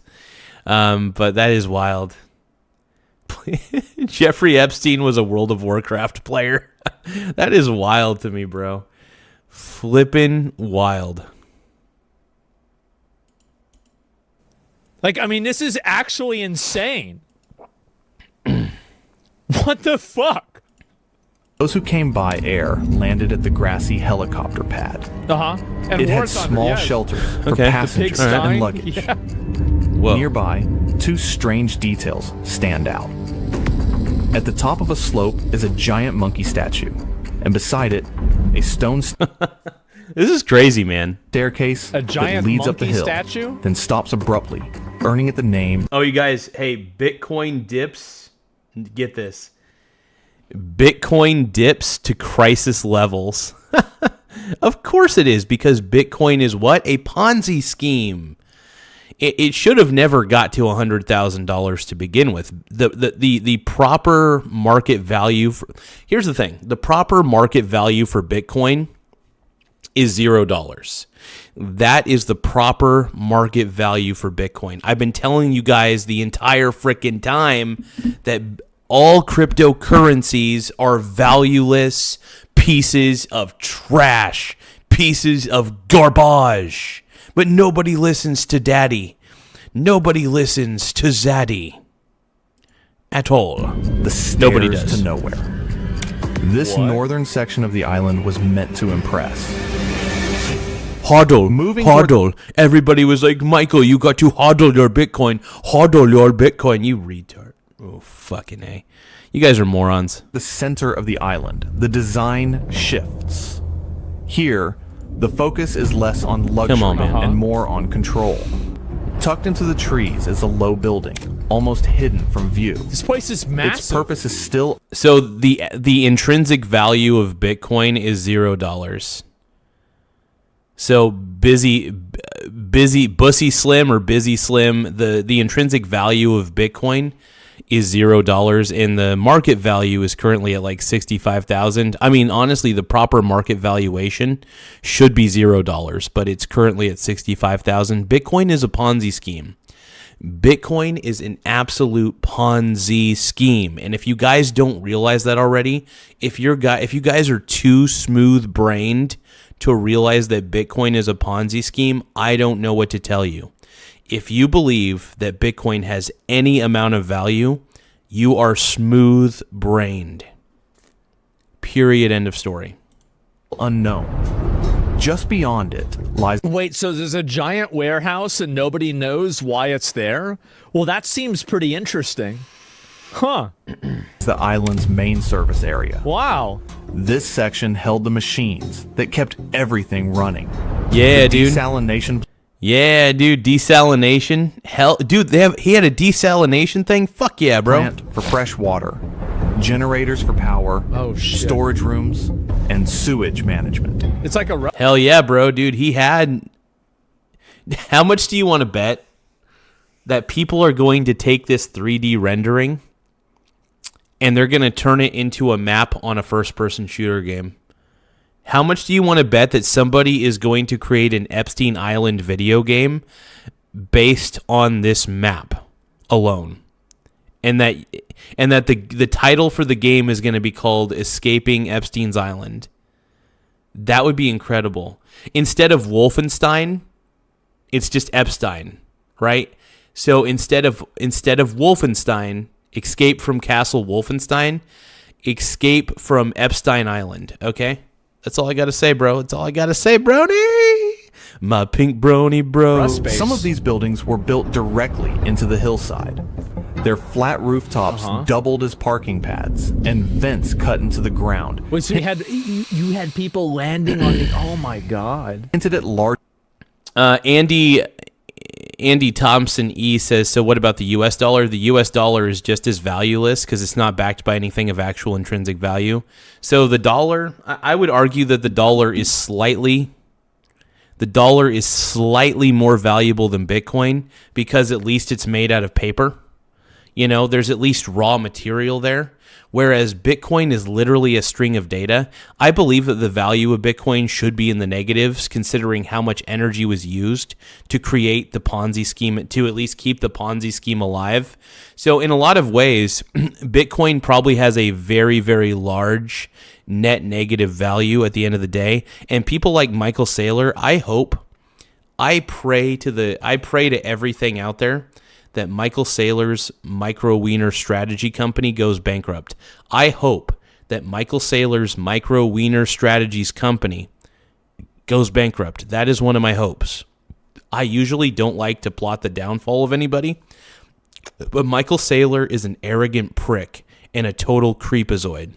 And he has been promoting a Ponzi scheme for years upon years now. He promoted Bitcoin, the greatest Ponzi scheme of all time, and he turned his software company into a mother effing Bitcoin treasury. Can you effing believe that? Michael Saylor, you're a terrible person. You're a terrible CEO. And you know what? Michael Saylor, I think, and this is my opinion, I think he should go to jail for turning his company into a Bitcoin treasury and then issuing a dividend that is paid for by the issuance of shares for Micro Wiener Strategies. It's so messed up, bro. So messed up. Anyway, Michael Saylor, you're a terrible person, bro. Michael Saylor, you are a terrible person, bro. My pink brony bro. I am pure ignorant. By the way, Bitcoin is the antithesis. It's the epitome. Bitcoin is the epitome of ignorance. Bitcoin is bullshit. Bitcoin is garbage. It's hot garbage. Come on, man. Come on, bro. You're a pink brony bro. Larger rooms below. In one case, drone footage even captured doors leading deeper into the hill. Bitcoin is clickcoin at the end of the day. Bitcoin is clickcoin, bro. I don't even want to know where that leads, bro. I don't even want to know. I'm not going in that room, bro. I'm not going in that room. Oh, wow. Raising questions about what might have been hidden underground. The caves of despair. From this hub, a steep road winds upward. On the surface, it looks like a simple path, but it may cover a water pipeline that connects to the island's fountain. Yeah? The fountain itself sat quietly in the middle of the island, ringed with benches. Sure. In one video, deer were seen grazing nearby, giving the strange sense of calm in a place filled with secrets. Oh, nice. The island had deer. Hell yeah. Closer to the southern edge of this section, a massive sundial stands. Once, it was surrounded by 13 brightly painted 13 brightly painted benches? That is so sketchy. That right there is extremely sketchy, bro. 3 benches, all 13 benches, all in different colors, facing for a sundial. What the hell, bro? This is weird. What the fuck? No, this is creepy, bro. This is some creepy ass shit, brother. I don't even know what to say, bro. This is cray-cray. Painted benches. Some say representing the 13 ruling bloodlines in conspiracy lore. The face of the sundial resembles a Masonic design. Another detail that fueled... God, this is so creepy. Like, dude, this is some satanic shit, bro. What Epstein was doing on his island was some satanic, creepy shit, bro. Speculation. Oh my God. Nearby, smaller structures dotted the coast. One open-air cabana seemed to have... Oh, you guys, don't forget to tap the subscribe button. The more subscribers we get, the better. We're currently sitting at 7,808 subscribers once again. We're currently sitting pretty at 7,808 subscribers. So don't forget to tap the subscribe button. Please subscribe to the channel. It really does help the channel grow. If you think that Epstein was a terrible human being and that he got what was coming to him, please subscribe to the channel. If you guys are tired of the woke agenda, please subscribe to the channel. Please subscribe, brother. My brony bros, you're a pink brony bro. Local tax experts. But there's to know.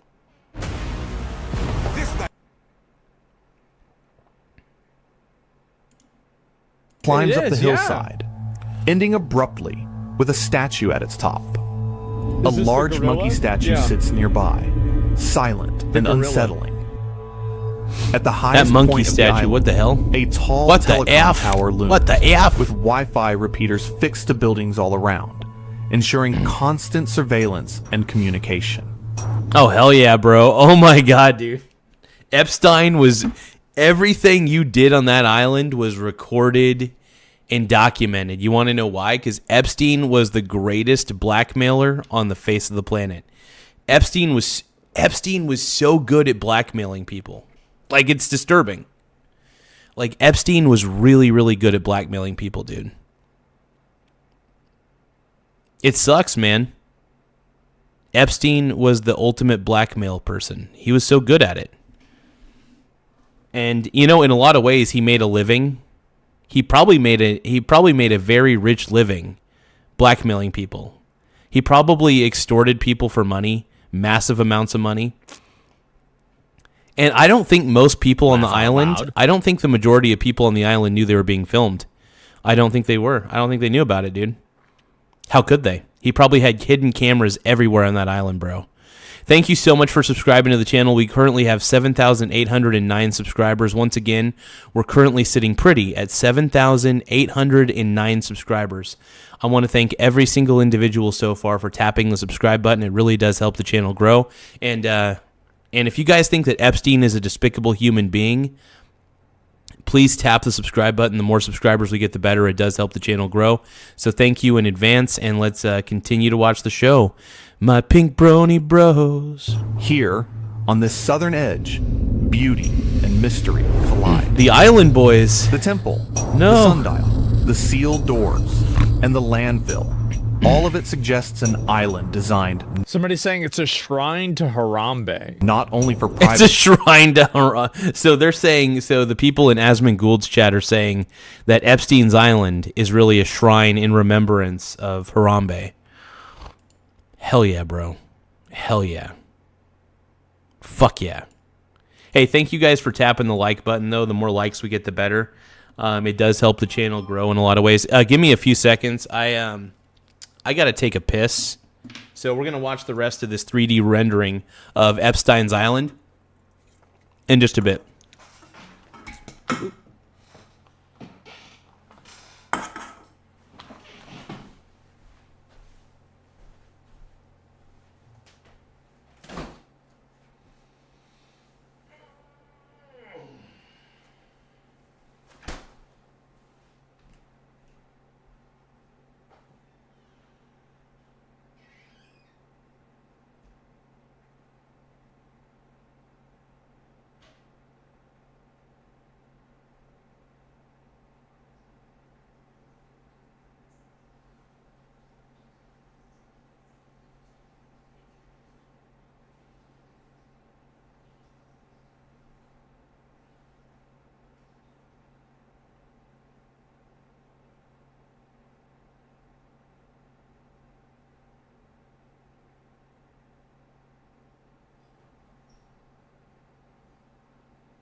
When you point your finger my way.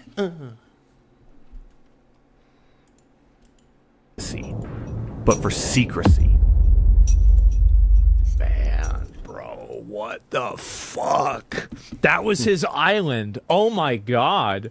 I'll link you guys. This video isn't by this guy, but this is where it came from. This is where I got it from. Where everything changed. Yes, holy fucking shit, man. So here we go again. It just gets even more insane. After the Haiti earthquake occurred in January 2010, Epstein and others became increasingly interested in Haiti. I found an interesting email. Someone is in deep shit. An unnamed contact about low-key personnel trip to Port-au-Prince, Haiti, that someone named Steve had received an invitation to meet Haiti's newly elected president.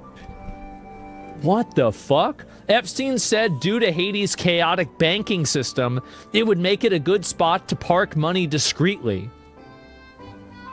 What? What the heck? So they're just out here talking about, like, more in 3 to 4 weeks. It's unstable for sure of all the crazy banking stuff, but it might be safe to park money. Steve and I, if we do it, will do this very quietly. Leave from New York City. What the heck, dude? This is crazy. Sometime in October. This is wild. One night in Port-au-Prince. You are welcome to join us on the down low. And I don't even know what's happening anymore, bro. This is insane. It's from the more we dive into this Epstein shit, dude, the crazier Jeffrey fucking. Oh my god. Well, so there it is. They need to show us the names. Well, so he's doing this too. Let me go back and find the rest of it. And oh my God, his also Jeffrey Epstein's 10,000 acre ranch in New Mexico, known as Zorro. It had an airstrip and helicopter pad. Whoa. So everybody's talking about. He said, "Is Zorro, dude." Oh my God! All I could think about is either the Musketeer or Zorro from One Piece. Zorro from One Piece, bro. My pink brony bros. The Let's island, go. but I had no idea he also Let's had go. an entire ranch. Holy shit. It had an airstrip, a helicopter pad. He legally, through campaign donations, paid off the local sheriff and a wide range of New Mexico politicians and operated there with total impunity. That's cray-cray, bro. That is cray-cray. Yeah, Ram Ranch is real. Holy shit. A whole fucking compound, I know. And so anyway, let's go back and look at the other ones here too. And, we already saw this before. And the more that comes out, the more you start to wonder if we even know how sick these people are. And Harvard professor Martin Nowak emailed Ghislaine Maxwell in 2002 to thank her. Ghislaine Maxwell. For her hospitality. Then, out of nowhere, I am so happy that I did not kill anybody. What the fuck?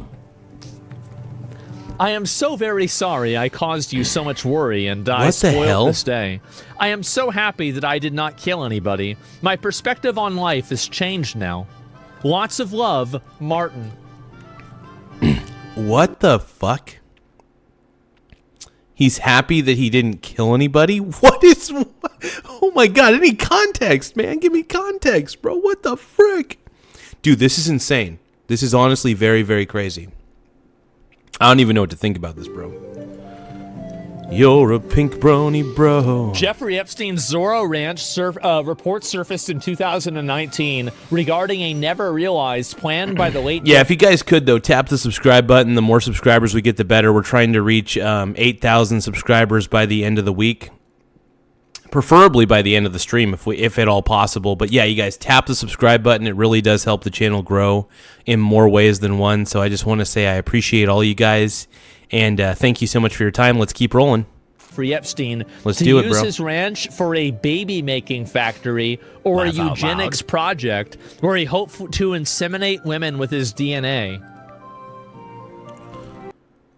What?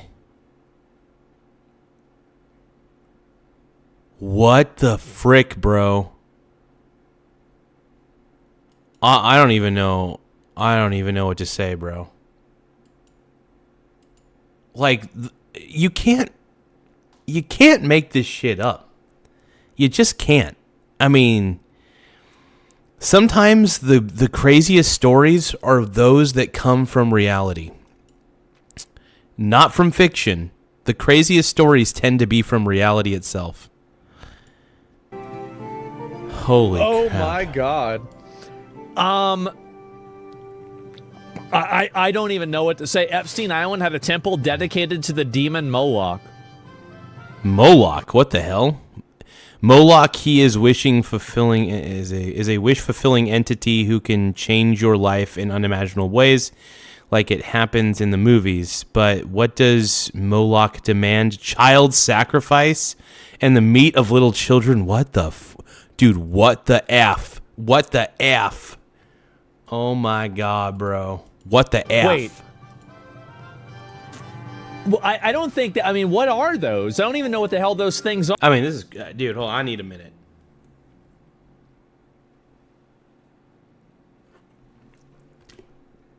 I need a minute, bro.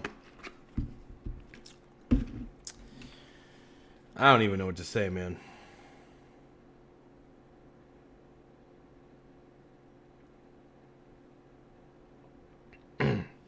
You guys are just gonna have to give me a minute.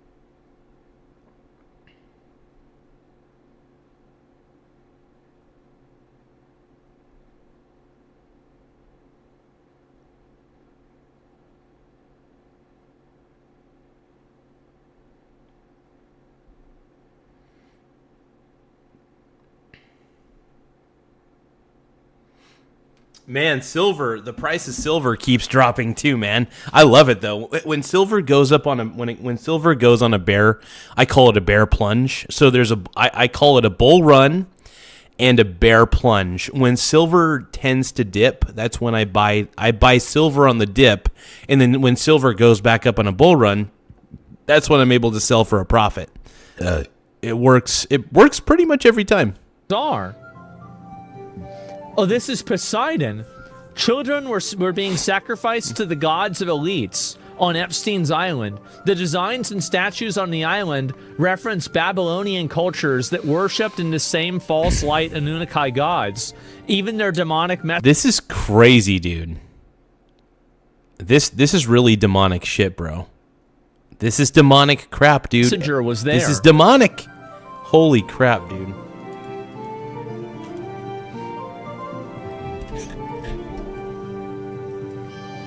This dude was these people were sacrificing babies to fucking satanic symbols, dude. What the fuck? This is really special. Yep, This is and crazy. it's got a nose ring too. The more things It's got a nose ring. Oh god, nose ring. change, the more they stay Nose ring theory. the same. And Jeffrey Epstein was collaborating with Bitcoin developer, biohacker, and transhumanist to create the first live birth of a human designer baby. And human cloning was conducting initial experiments in Ukraine. Dude. They were trying to clone children? What the fuck, dude? Oh boy. No way.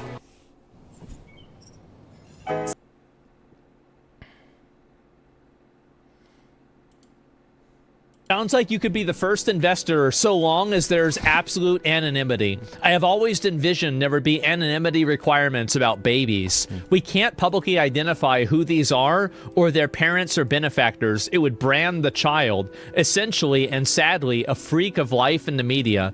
So I always dude, assumed what the frick? investor would need absolute anonymity for these kinds of products. So the financial structure needs to be designed with those details in mind. It's crazy, bro. Let's discuss these issues later on.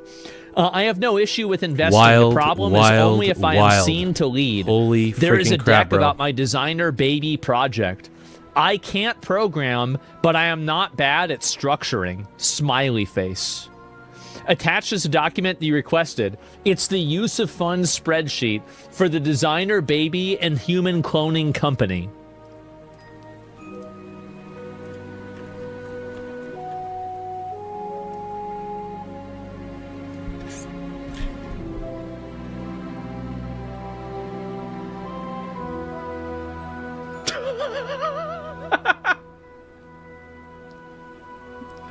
There it is.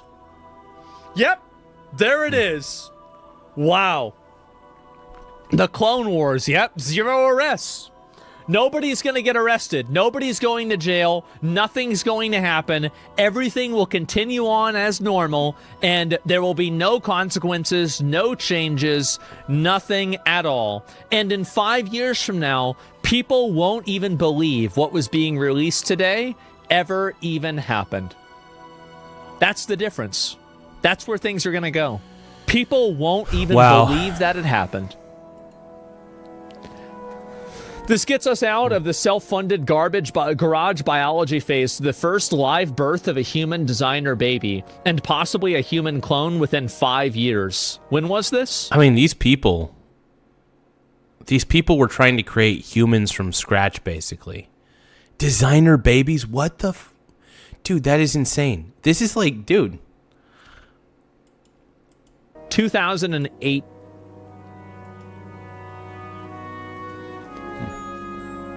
Then 5 years. Once we reach the first birth, everything changes and the world will never be the same again, much less the future of the human species. Attached document shows a $1 million, 1.7 a year for an up to 5 years, plus a $1 million. No, this really is wild, you guys. This is really wild. Lab setup.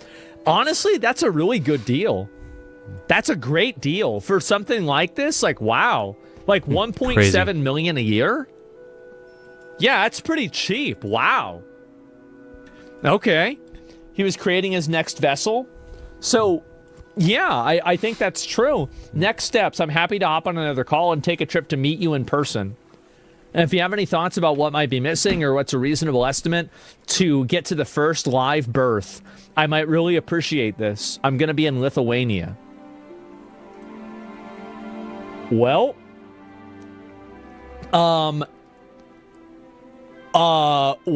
so I guess amateur in Mississippi has been testing human sperm modification.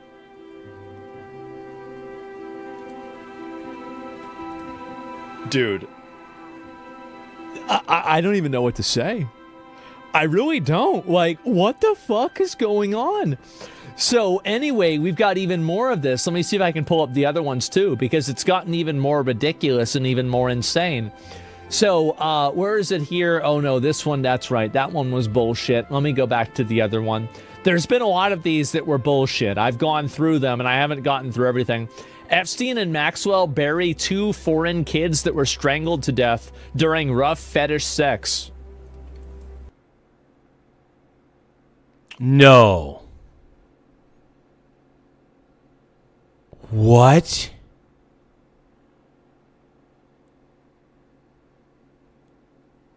Holy fucking crap.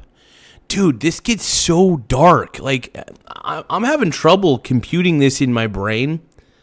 Like, a lot of, like, I really do. I mean, like, I know that people are sick. I get that people are twisted. But this is even far beyond, like, this is far beyond even the psychosis of a serial killer, for example. My God, I don't know how much of this I could do, but I'm gonna push through for you guys. We're gonna watch this together and try to understand the evil that is happening within Epstein. Man. Was taken from Jeffrey Epstein's home as my insurance in case of cause of future litigation against Epstein. Sorry, no questions. Do you know somewhere in the hills outside of Zorro, that's his ranch, 2 foreign girls were buried on orders of Jeffrey and Madam G. Both died. What? Okay, so I'm going to read this real quick. So it says, Edward, this is sensitive. So it will be the first and last email depending on your discretion. You can choose to take it or trash it, but this comes from a person that has been there and seen it all as a former staff at the Zorro. The material below was taken from Jeffrey Epstein's home as my insurance in case of future litigation against Epstein. Sorry, no questions. What is damning about Jeffrey Epstein is yet to be written. Did you know somewhere in the hills outside the Zorro, 2 foreign girls were buried on orders of Jeffrey and Madame G? Both died by strangulation through rough fetish sex, dude.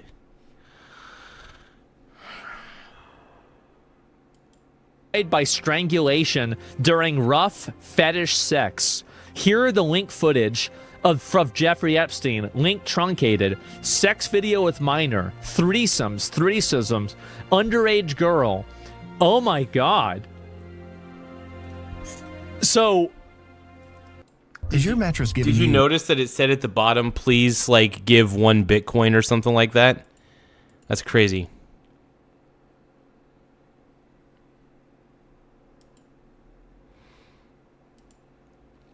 So Tristan Allen is making a good point here. Once money becomes irrelevant, these people turn to much darker forms of passion. I don't even want to call this passion. I call it depravity. I mean, this isn't passion. This is depravity that we're witnessing. We are witnessing straight up depravity, bro. Straight up depravity. And if you don't see it, Tristan, man, I'm seeing it as Tristan. I'm seeing it as pure depravity, bro. Pure depravity.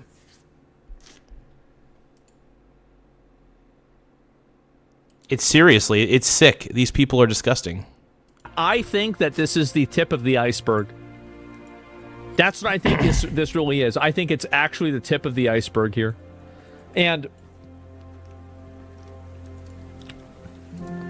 hey, if you guys can, make sure you guys subscribe to the channel.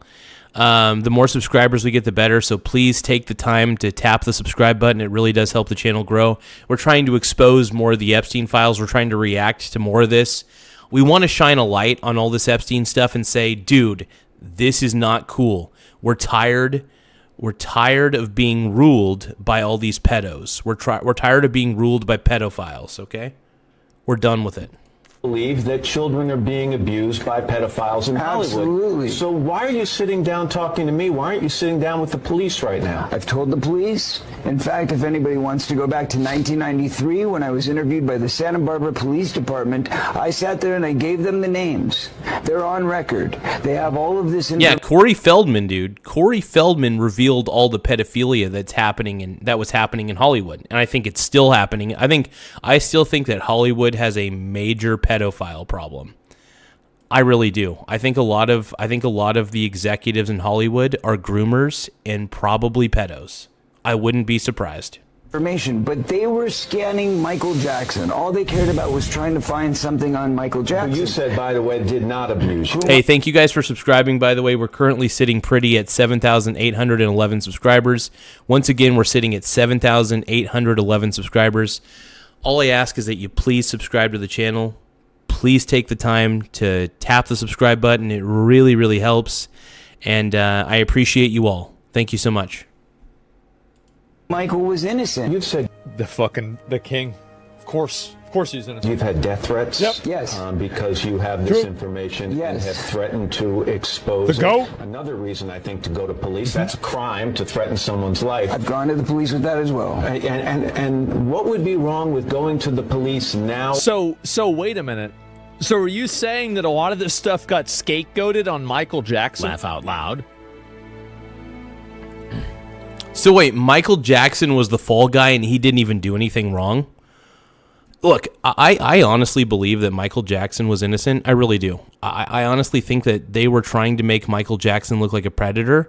And look, granted, Neverland Ranch was not a good look. Neverland Ranch was absolutely not a good look. But at the same time, I think he had Neverland Ranch because he felt like he never had a childhood, so he kind of wanted to experience what it was like to still be a child. I still think it's a little creepy. Don't get me wrong, I think it's creepy. But at the same time, I still argue that I believe that Michael Jackson was innocent, man. I still believe that Michael Jackson was innocent, and I think that people were trying to set him up. I think that people were trying to set him up wrongly. They were falsely accusing him of things that he didn't do. I want to give a shout out to Nazneen Taunts. Laugh out loud. Thank you so much, Nazneen Taunts, for subscribing. I really appreciate it. If you guys can, make sure you guys tap the subscribe button. The more subscribers we get, the better. It does help the channel grow in a lot of ways. I want to thank every single person for taking the time to just be subscribers and be total pimp daddies.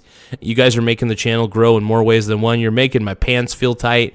My pants always feel tight, so please tap the subscribe button. It really, really helps the channel in so many ways, more than you guys could ever know.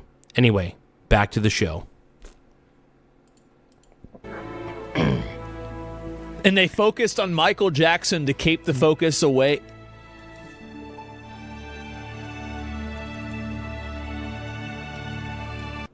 So they were using Michael Jackson because they were... So basically, while the real pedos in Hollywood were doing their pedo things, Michael Jackson, who I firmly believe to this day is an innocent man, I firmly believe that Michael Jackson was 100% innocent. Was he a little creepy about what he did? Sure. Did he give me the heebie-jeebies sometimes? Sure. But the thing is, they were trying to use Michael Jackson as a distraction for the actual pedo shit that was really being committed in Hollywood. I mean, my theory of the pedos in Hollywood, it feels like it gets truer and truer every day. I think we're all aware that Hollywood has a moral rot problem. And I think there's a lot of PDF files in Hollywood. I really do. I think a lot of them are.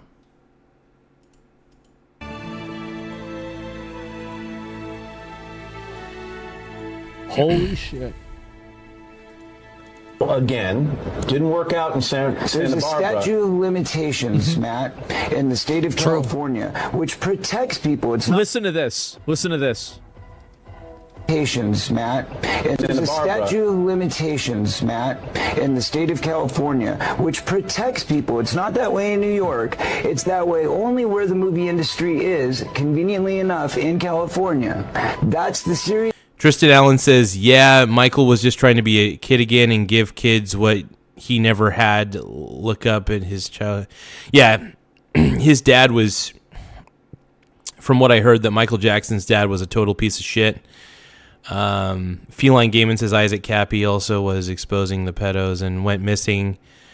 Look up Isaac Cappy. I may look up Isaac Cappy. We're just going to keep it to Epstein, though. We're just going to focus on Epstein for the rest of the stream. And then once the stream is done, I'll be streaming a little bit later. It's a beautiful day outside. I'm thinking I might do an outdoor stream today. Do you guys think I should go outside and do a stream today?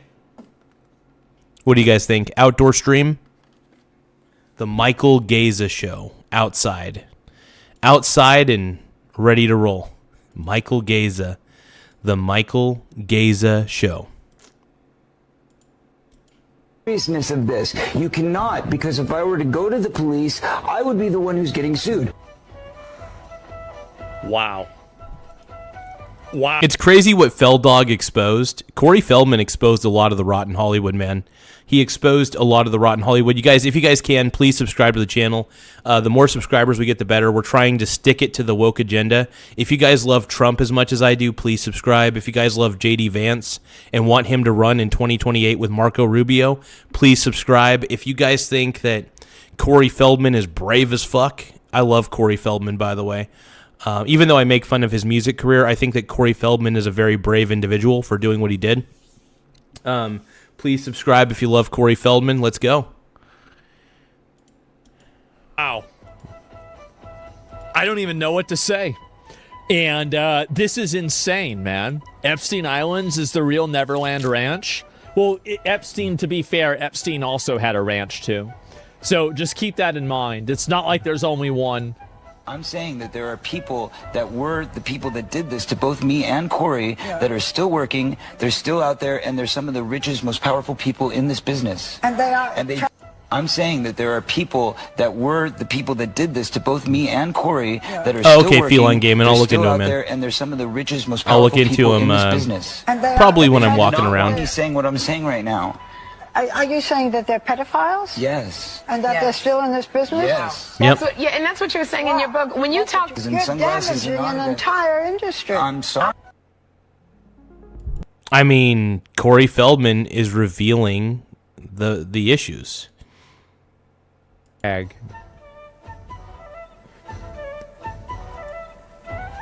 This retarded fucking hag. Oh my God. Damaging an entire industry. I'm sorry, I'm not trying to. I'm just trying to say that it's a very important, serious topic. Because in sunglasses. Yeah, and Corey Feldman, man, we're on Team Corey. I am on Team Corey Feldman, dude. I love Corey Feldman. You know, like I said, I make fun of his music career quite a bit, but Ascension, Millennium.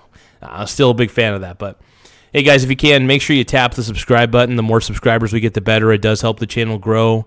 We're currently sitting at 7,812 subscribers. Once again, we're at 7,812 subscribers. So whatever you guys can do to help the channel out and help the channel grow, we greatly appreciate it more than you know. So let's keep rolling, dude.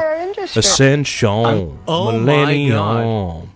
I got this feeling in my soul. You just gotta let it go. Clones. Once the Epstein files are fully released, I think there's a possibility America will no longer be a country. That's correct. Well, I think that's a stretch. But I will say this, though. The Epstein files have revealed a lot about the elites. And you know what's funny? All those conspiracy theorists that people called crazy, Alex Jones is looking like the most sane man in the room. And it turns out Alex Jones was sane and everybody else was insane. It turns out that Alex Jones knew what he was talking about and that people should have took Alex Jones seriously as well, but nobody fucking did. I mean, Alex Jones does come off as a little hyperbolic, granted, but we all know, I think deep in the pit of our stomach and the pit of our souls, we knew that what Alex Jones was saying was true. And I was 100% on board with Alex Jones. I still am. I love Alex Jones, dude. I think Alex Jones is the GOAT. The GOAT. The greatest of all time. I love Alex Jones, bro. I love him. What are you talking about? Shut up. Disney sent children to Epstein Island. Afterward, make your way to second snorkel stop. No way. Disney Cruise Line sent kids to Jeffrey Epstein's island? Is this real? Is this real? Allegedly. St. James Island. Oh my God. That's his island right there. Disney. No. Oh my God. Disney ruining childhood since cruise line. So they're having kids go nearby Jeffrey Epstein's island. This is a Disney. There's no way. Oh my God, Disney Cruises, it's that logo, yes. This is insane, man. Oh my God. I will be sending fresh muffins with carnia. You currently have 2 steaks on the island. Would you like new ones? 2 steaks. What does that even mean? What does that mean? How about that? Wow. What does that mean, bro? When they began the pizza arrangement, I thought we were going to be more careful than this. Barack Obama, $65,000 hot dogs. The hot dogs that can come, but if you make a spectacle out of it, it will be our downfall. All this coded language, it is. It's all Oh, man. And then yes, this is what I saw earlier. A user on Reddit managed to log into Epstein's Outlook account using the information he found on the officially released files. No way. Epstein's Outlook password was #1 island. No way. No way. You got to be kidding me. That was his password for his Outlook email? That is too fucking hilarious, dude. Feline Gaiman says Corey Feldman almost got ran over, he said, because of the interviews. I wouldn't be surprised if somebody tried to take out Corey Feldman. I wouldn't be surprised. And I'm not, Hollywood is disgusting. Hollywood is sick. They have tried to defame Corey Feldman, and in all realities, they need to embrace Corey Feldman. Corey Feldman might be able to save Hollywood and expose the pedos that linger in Hollywood. There's a lot of pedos in Hollywood, straight up. Tons of pedos.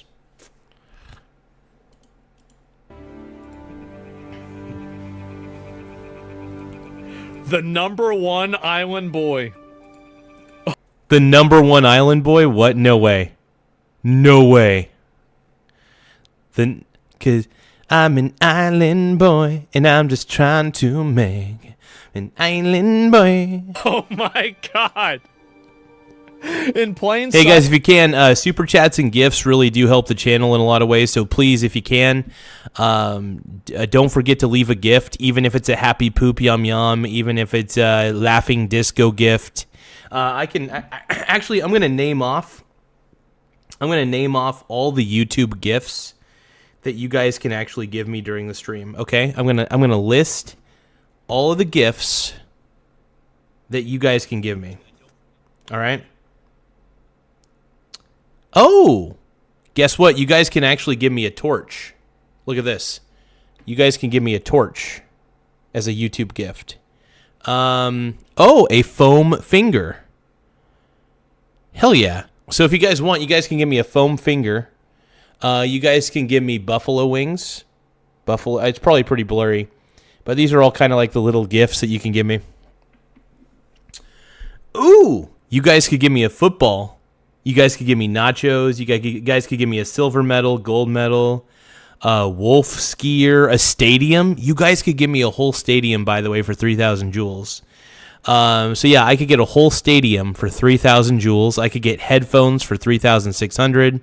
I could get a whole limo for 10,000 joules. A whole limo for 10,000 joules right here on the YouTube virtual gifts. Look at those virtual gifts. So you guys, virtual gifts fuel the show, and they do help fund the show in a lot of ways. So any virtual gifts that you guys want to give me, I will appreciate them with arms wide open. With arms wide open.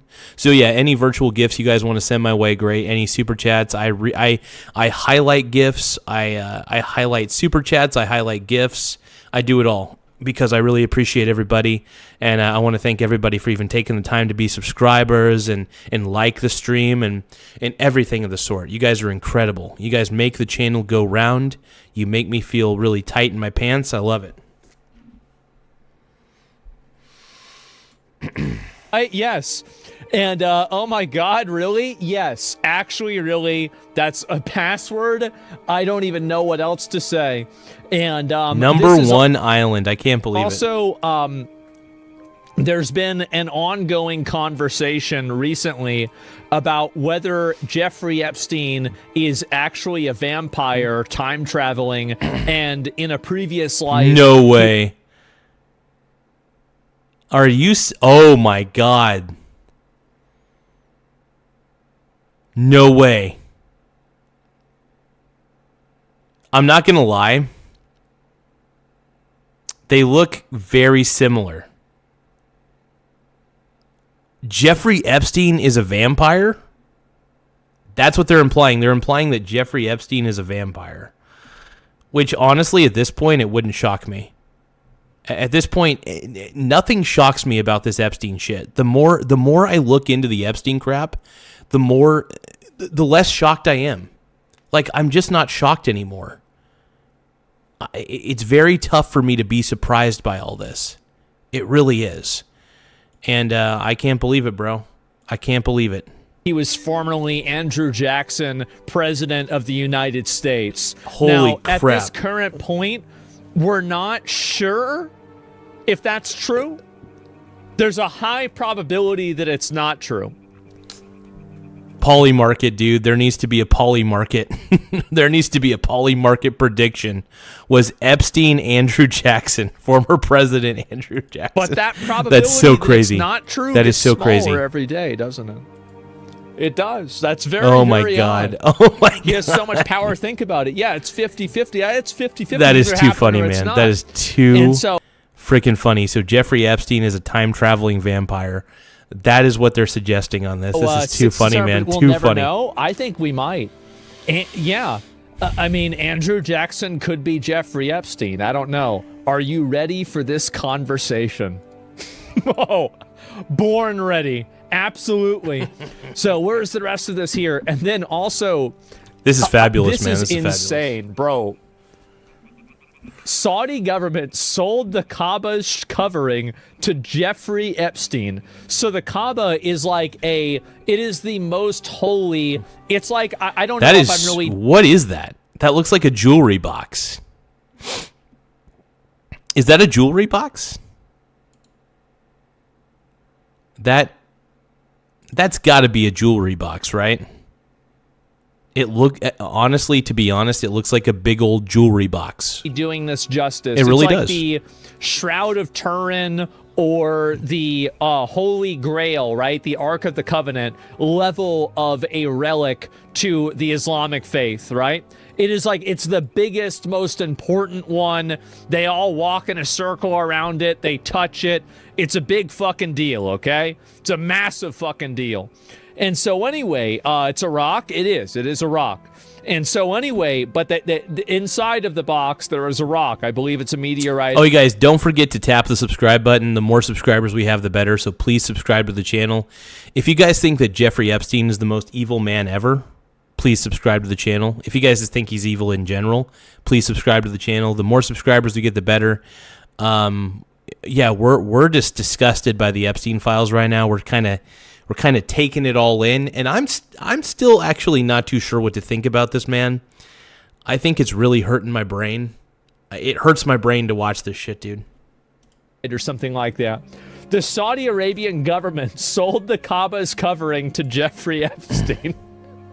No way. They sold the Kaaba's covering to Jeffrey It's been revealed Epstein? that pieces of the Kaaba's covering...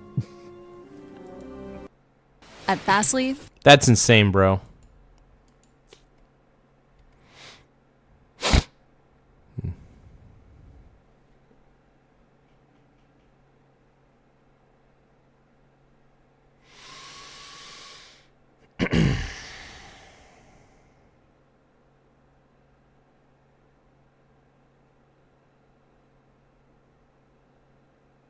were purchased by Epstein to be used as carpets in his home.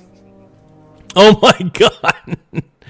So they sold the Kaaba's covering to Jeffrey Epstein, and it was revealed that pieces of the Kaaba's covering were purchased by Jeffrey Epstein to be used as carpets in his home. That's insane, dude. Realistically speaking, Holy how can crap. Islam recover from this? I think this is the greatest religious humiliation since the fall of Constantinople. I mean, this is crazy, bro. This is crazy. Wild.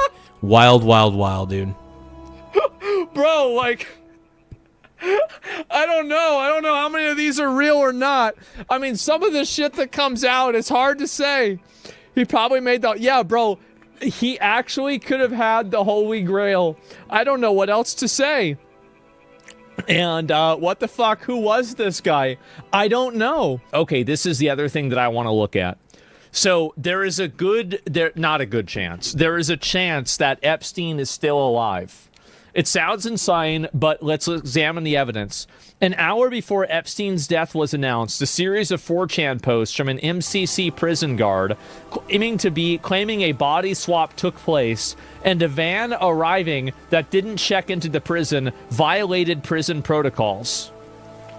From the recent Epstein drop, we know the FBI investigated the person behind this post hard. That's and wild, it's now bro. This is confirmed wild. from bank statements affiliated with the subpoenas that the person who made those posts was an actual MCC prison guard named Roberto. I don't know how to say his last name. There are other anomalies as well. The cell was not preserved as a crime scene, violating the Bureau of Prisons protocol. Epstein's, quote, body was removed before the FBI agents arrived, and no photos were taken of the body in the cell. Items in the cell were moved or disturbed during the initial investigation, leading experts to criticize the handling as shoddy and potentially compromising evidence.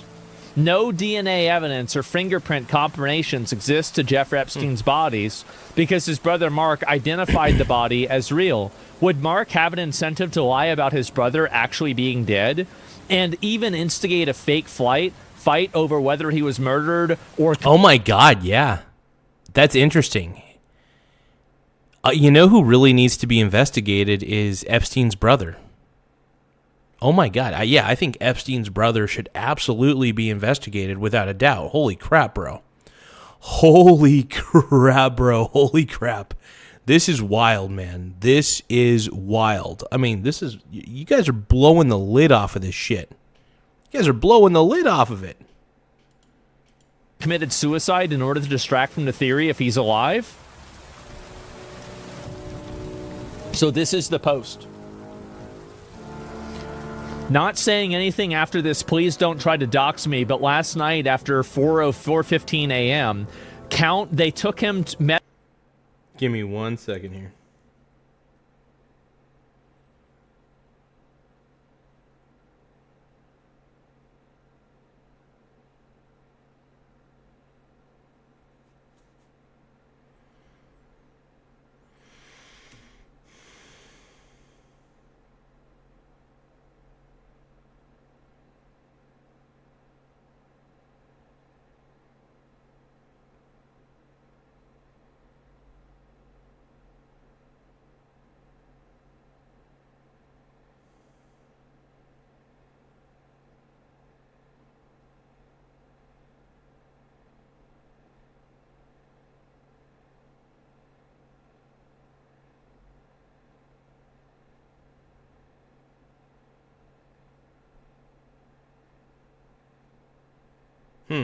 Give me a moment.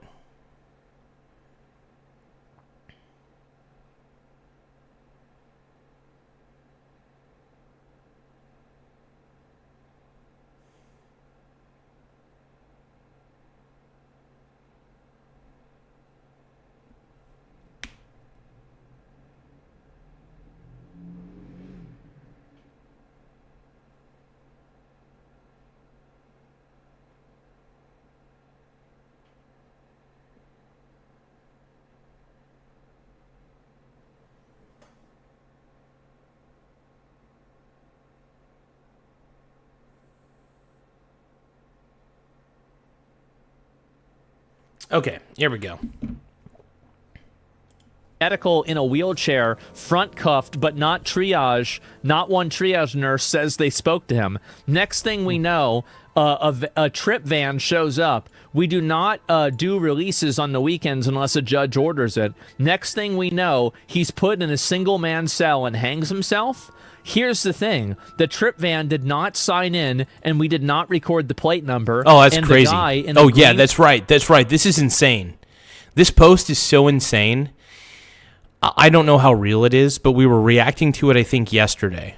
dress Crazy. military outfit Crazy. was in the back of the van, according to the tower guy who let him through the gate. You guys, I'm shaking right now, but I think they switched him out.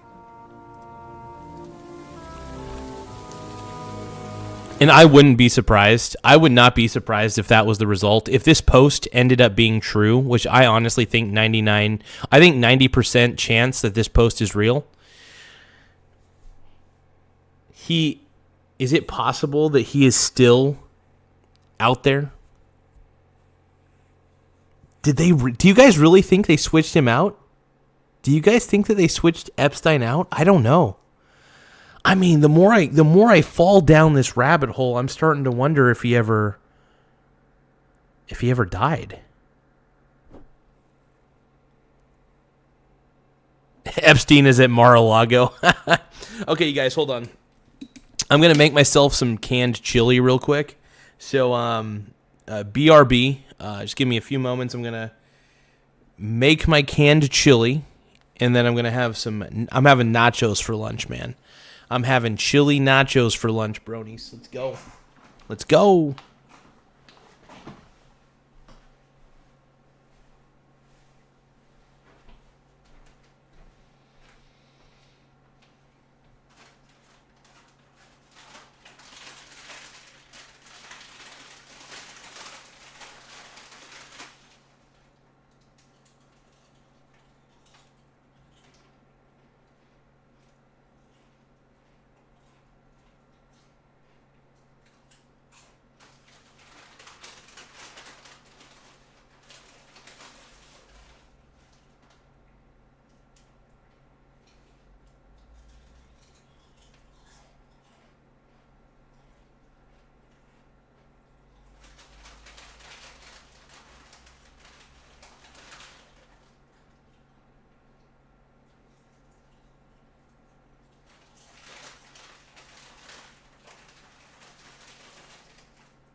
Okay, man.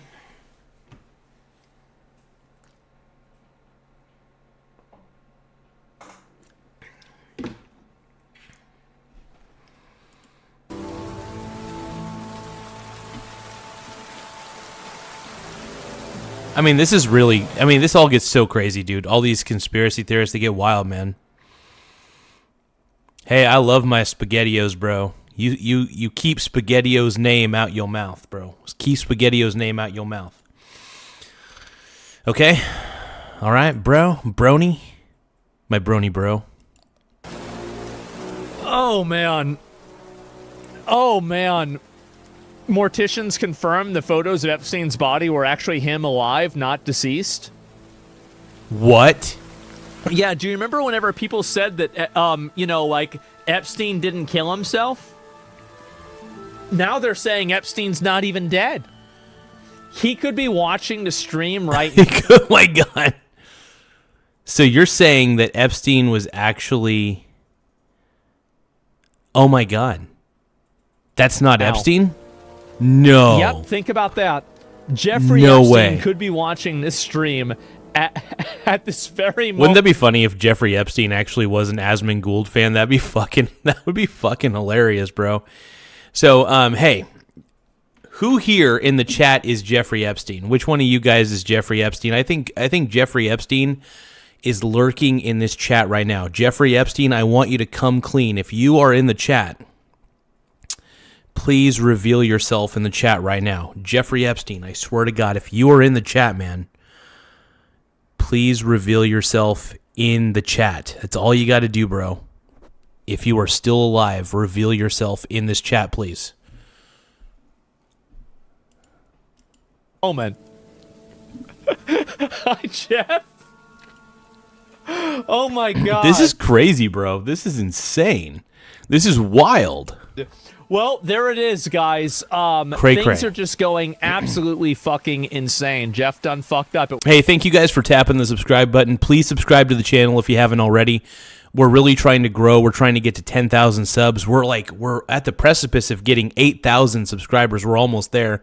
So we're currently sitting at 7,813 subscribers. Once again, we're sitting at 7,813 subscribers. So you guys, please take the time to hit the subscribe button. It really does help the channel grow in a lot of ways. And if you guys do end up subscribing, all you have to do is go to the chat and say I subbed or subbed, so that way I could highlight your name within the chat and give you guys your flowers. I want to give you guys your flowers.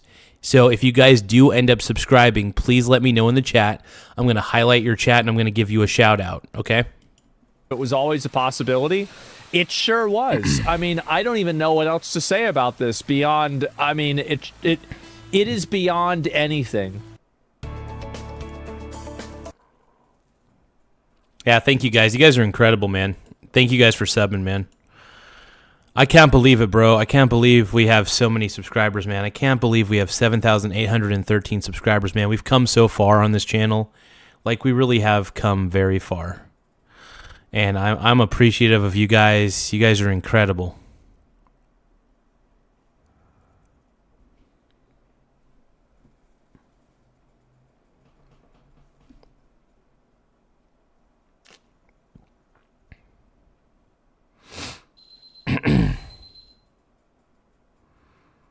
Oh, Bitcoin. How low can it go? Jared, you and I have been talking. First off, I think Bitcoin deserves to go to $0 because Bitcoin has an intrinsic value of 0. So anything with an intrinsic value of 0 eventually goes to 0. This is something that I was warning everybody about a long time ago, but nobody listened to me. In fact, all you Bitcoin idiots came to me on my chat and harassed me because I was talking shit about Bitcoin. Bitcoin deserves to go to near $0 levels because Bitcoin's intrinsic value is what? 0! It's fucking 0! Let's go, baby! Let's go, man. Let's go.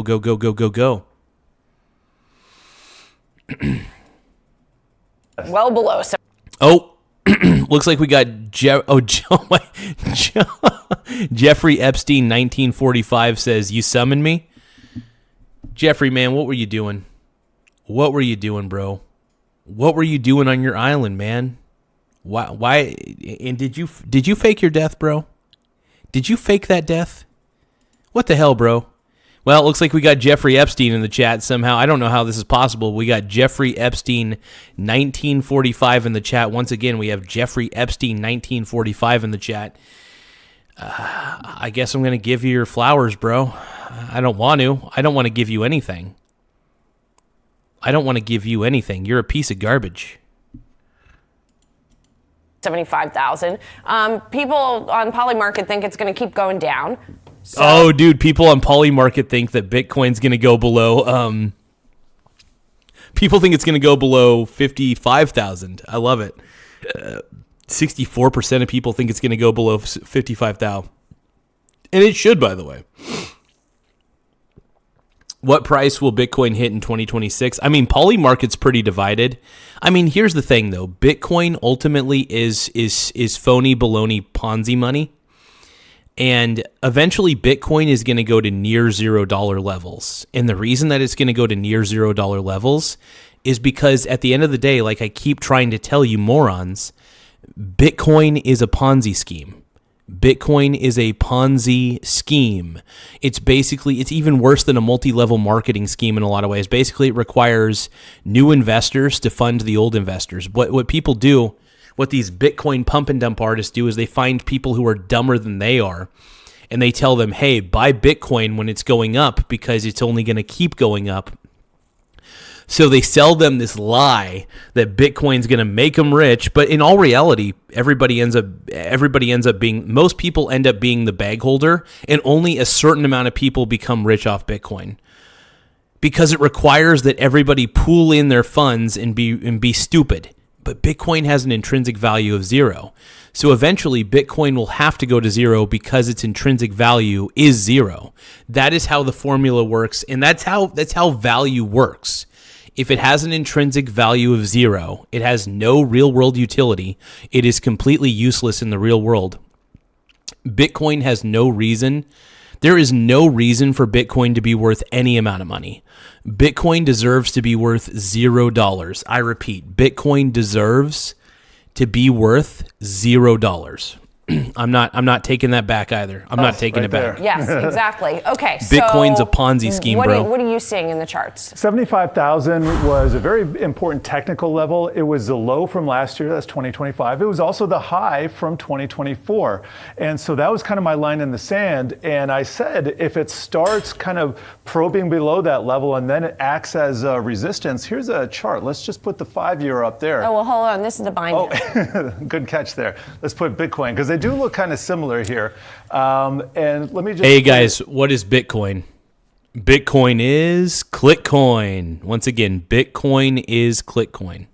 Take it down to a 3-year. So as I was saying, we got the highs of 2024, we got the lows of 2025, and now we are below them, and solidly so. That's not even close. So what I said is that's probably crypto winter. And the beginning of it was actually up here, although we didn't know it at the time. And I keep hearing analysts talk, incredible analysts, about the 4-year cycle. And I know you've talked, and you've read the same 10X research here. Yes, exactly. So 10X research, you and I both read the report this morning, and it looks like Jeffrey Epstein 1945 says, don't go into Bitcoin in the first place. Absolutely.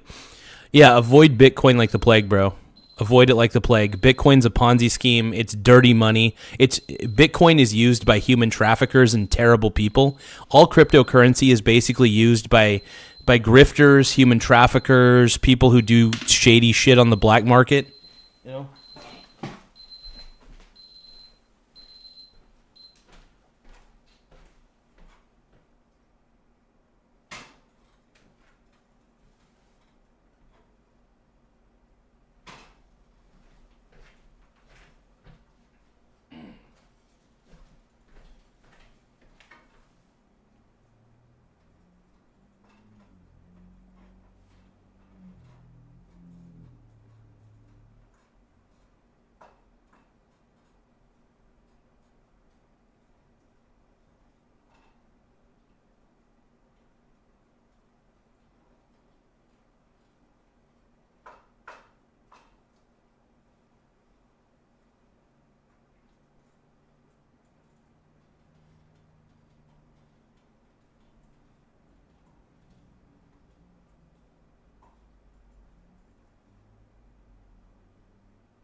Okay, let's keep watching, man. Thank you guys for tapping the subscribe button. I can't believe how many subscribers we've gotten.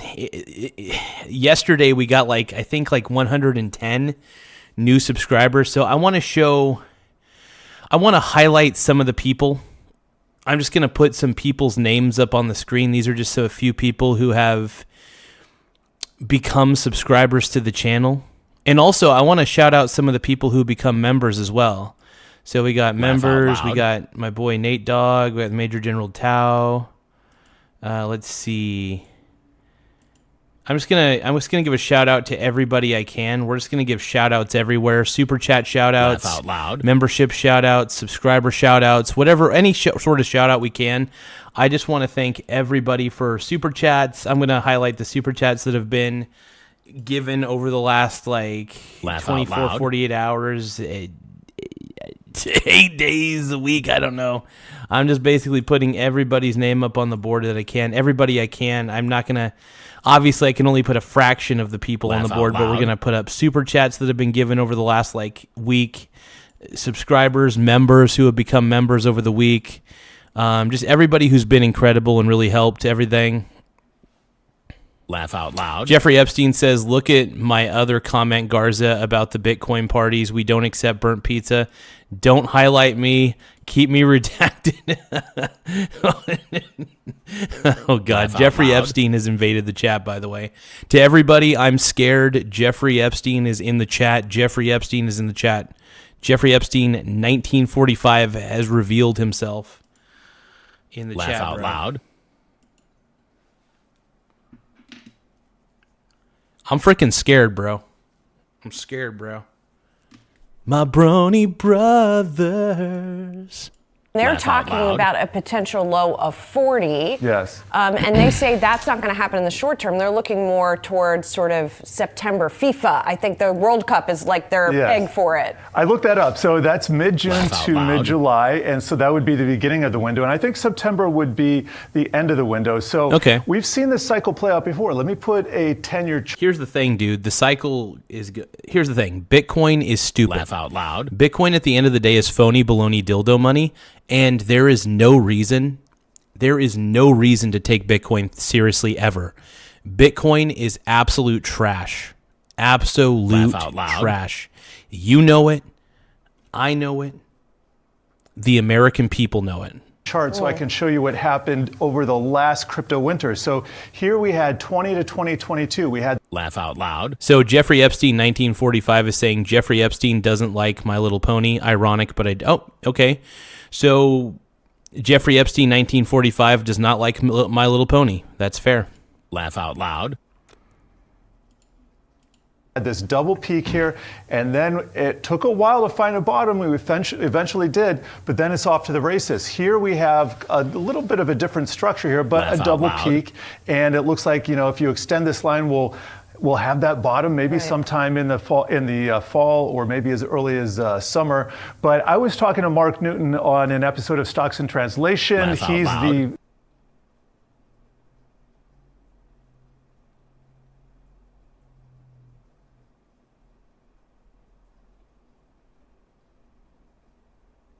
Laugh out loud.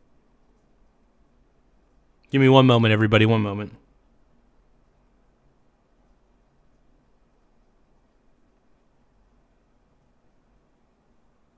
Laugh out loud.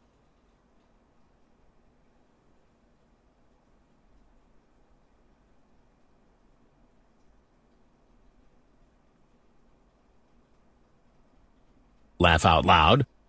Semantic talks about reality in the chat. L.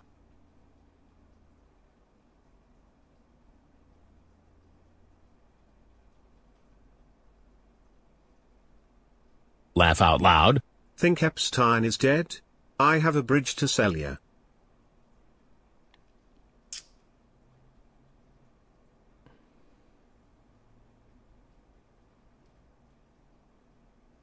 Laugh out loud. THX.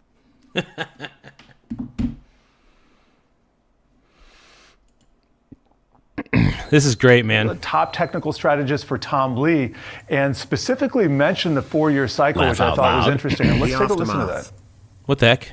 I Oh, don't thank you for the sense it super would chat, go down man. 80%. Oh, that's Personally, nobody I has think it's spoken. gonna be Gave a capped. super chat the other day. I think Bitcoin, in my own view, goes to 60, between probably high 50s, 60. I don't think it's going to be a straight shot. Laugh out loud. Single West So he's Hollywood not keep quite- on dancing. Bitcoin deserves to go to zero.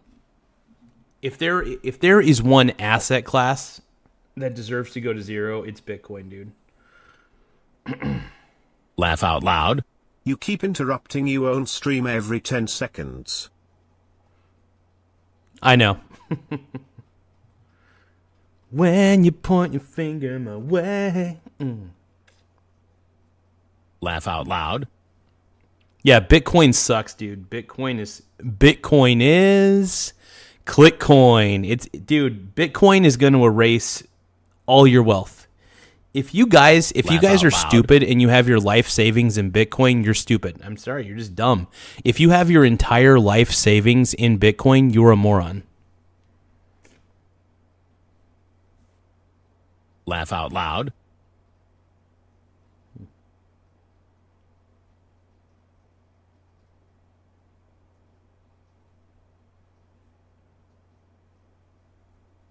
Laugh out loud.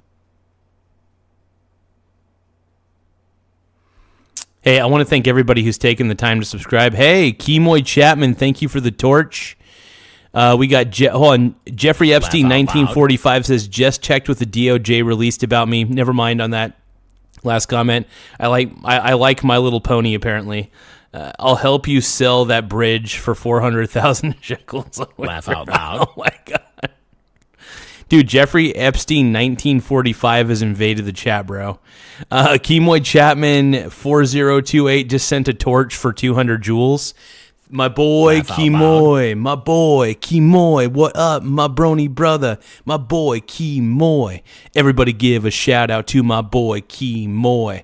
Thank you for that torch, my brony brother. You're the man. Laugh out loud. Thank you for dude. It's been a while since we've seen Kemoy Chapman, man. It's good to see you back on the channel. I understand that you don't like to chat as much, and it's okay, man. If you're just living the goon life, if you're just gooning, laugh out loud. I appreciate it. /good regards. Interfered W Fedinvst. I appreciate that Kemoy Chapman is still my favorite gooner of all time. He loves to goon. My man admits it, and I think that that's an honest admission, and I appreciate honesty above all else. I appreciate honesty above all else. Quite as pessimistic. Well, you did say it could dip into the 40s. So, hey, Kemoy Chapman just got to laugh out loud. 46. Sniff, sniff. Countless hours of video. Jeffrey Epstein, 1945 says, "Shout out to Kemoy from the man himself, dude." Laugh out loud. So Kemoy Chapman just got a shout out.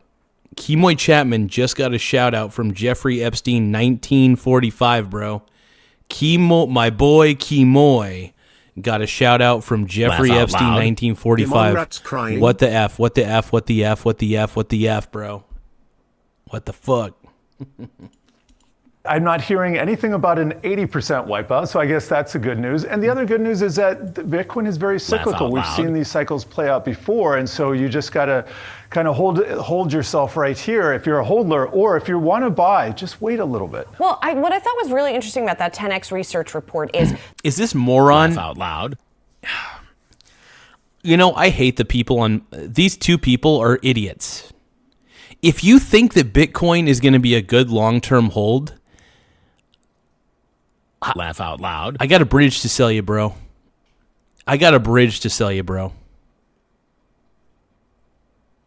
Son of a bitch, bro.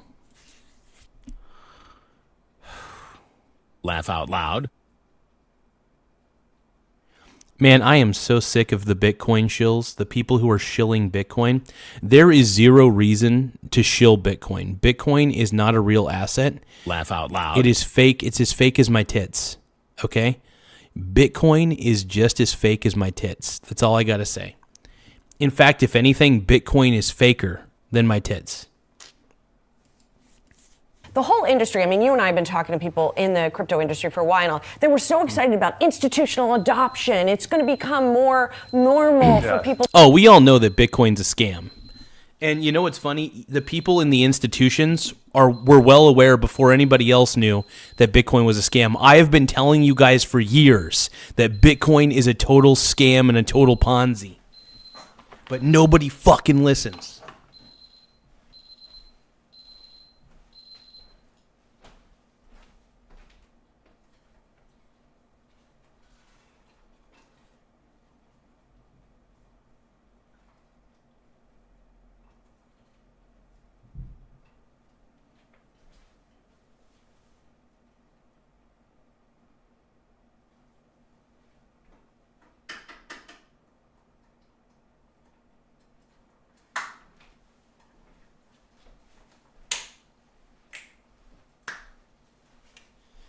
Okay, you guys, my chili's done. All right, my chili is done, bro. The Bitcoin Ponzi scheme is being revealed for exactly what it is. A pure play Ponzi scheme. I am going to buy it on the dip, though, and the reason I'm buying it on the dip is because I already have SBIT, and SBIT is going up like crazy. So I figured, okay, let's say Bitcoin goes up on another idiotic bull run, which I highly doubt it will. I'm just going to hold it, man. I'm going to hodl. I'll probably, if it goes back up, I'll just sell it for profit. Start buying SBIT again.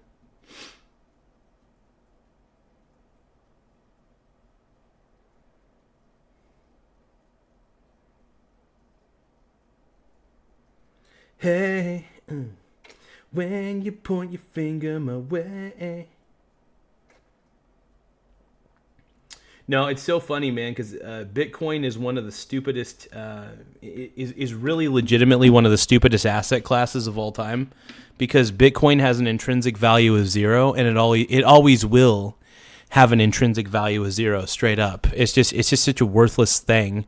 It is so dumb, dude. Bitcoin's going to 38,000, probably. Who knows how low Bitcoin will actually end up going?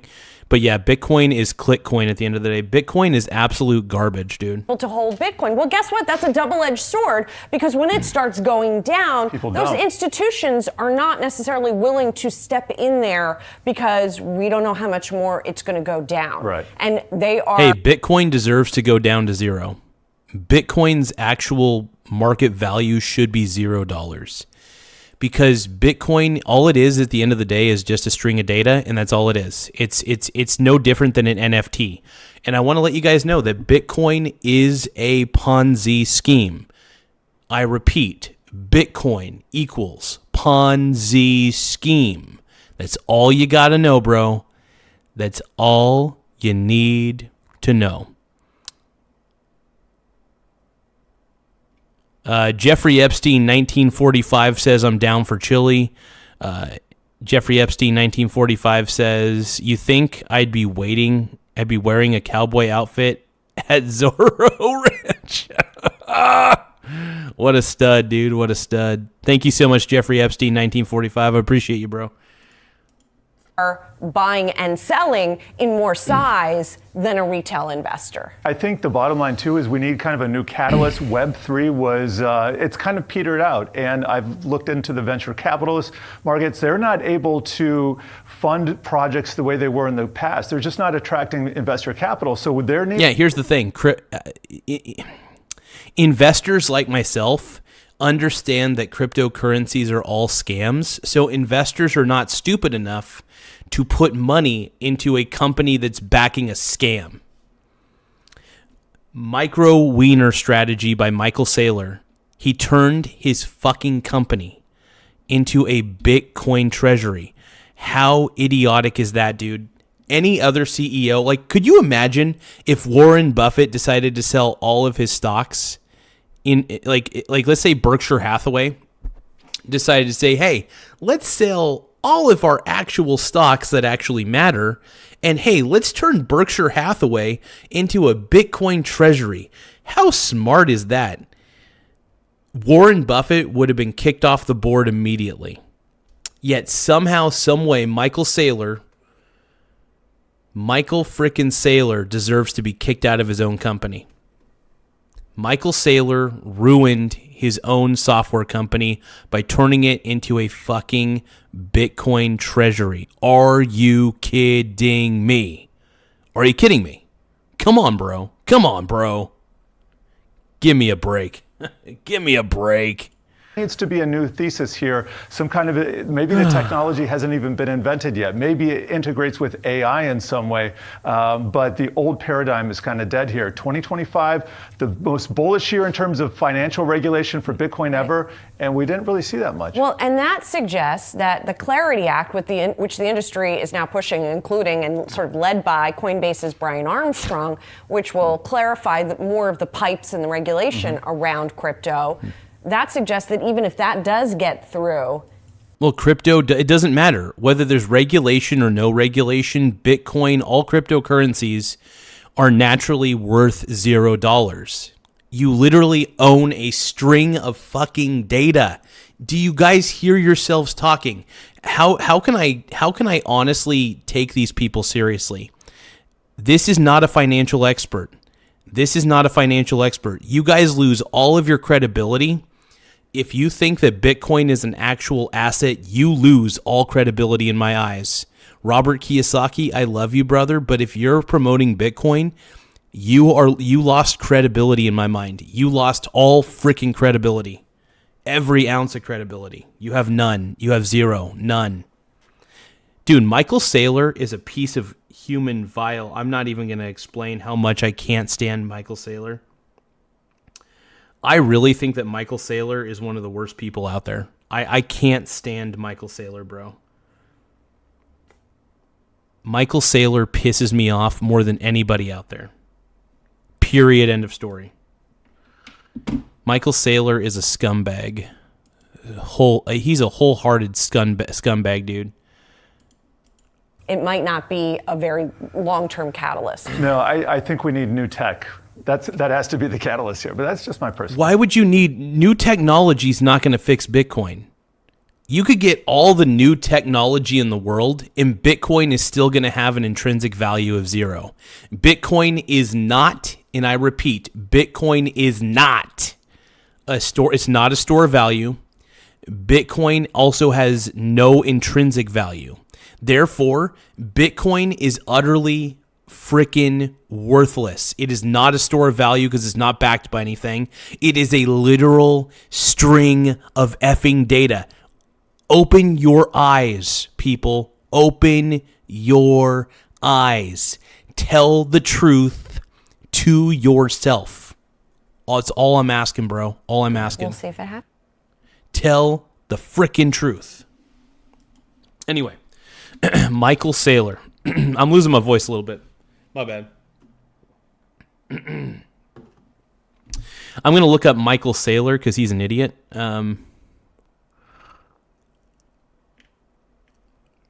Let's see. I'm looking for a recent Michael Saylor interview.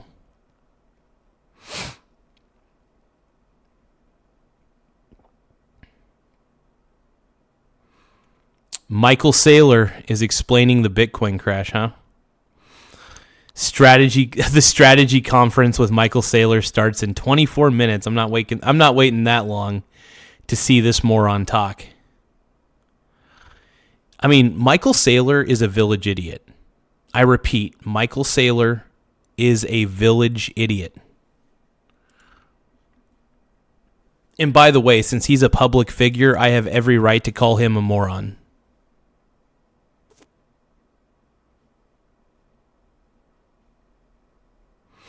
Jeffrey Epstein, 1945, says you want some info that a lot of people are keeping secret. Hey, if you want to give more information, man, you go for it, bro. You go for it, man. Oh, wow. Michael Saylor is officially sitting on $1.5 billion in Bitcoin loss. That's hilarious. I mean, Bitcoin's a Ponzi scheme. I'm going to look up Michael Saylor idiot. I'm going to look up Michael Saylor moron.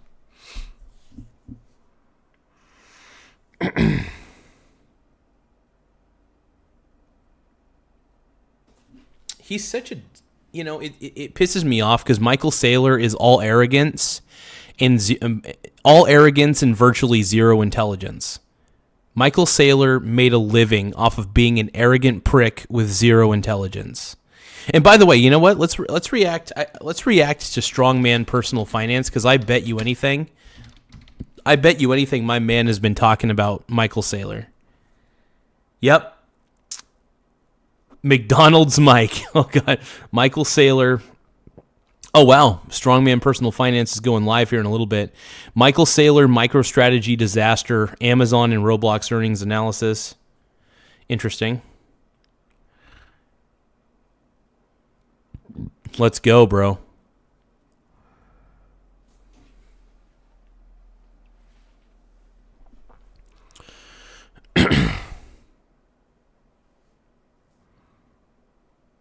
Yeah, Bitcoin's crashing, man, and I love it, bro. I love it.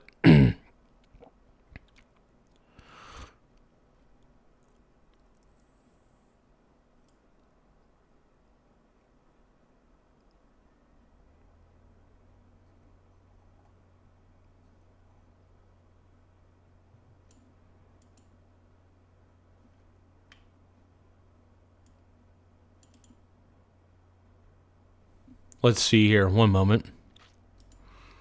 You know, I love that Strongman goes live quite a bit. I love that he does live streams a lot, and it's very fun to watch Strongman Personal Finance do his thing. He really is one of the best in the YouTube industry, just because I find him to be one of the most honest voices on YouTube. And he's incredible, man. Strongman Personal Finance is a total stud. Hey, thank you for subscribing, by the way. We got 7,815 subscribers. Once again, we're sitting pretty at 7,815 subscribers. We're trying to get to 7,900 subscribers as soon as possible. So if you guys can, please tap the subscribe button. I am genuinely thankful for everybody who takes the time to subscribe to the channel. It really does help the channel grow in a lot of ways. So I want to say thank you to every single person who has just been awesome. Hey, what's up? What's up, Jim from Yager's Farm? Hey, big dog sitting at high school in the classroom. Hey, what a stud, dude. Yeah. So Jim from Yager's Farm is chilling out watching the show in the classroom. Hell yeah, bro. I know that. If I remember correctly, I think you're a substitute. Are you a full-time teacher, or are you just substituting? I can't remember. I remember you told me about this, but I think you're either a substitute teacher or a full-time teacher. I can't remember. But Jim is a teacher one way or another, and that's pretty badass.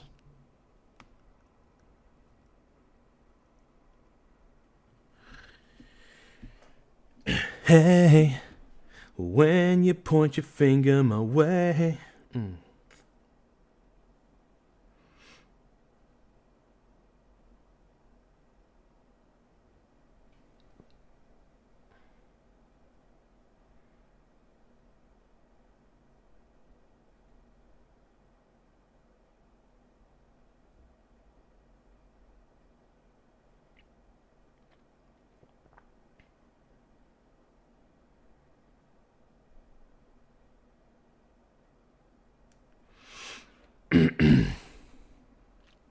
But yeah, thank you guys for subscribing to the channel.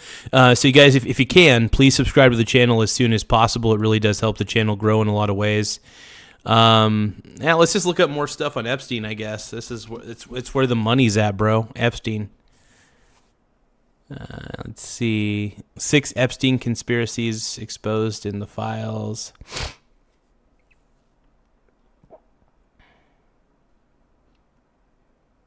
This is wild, man.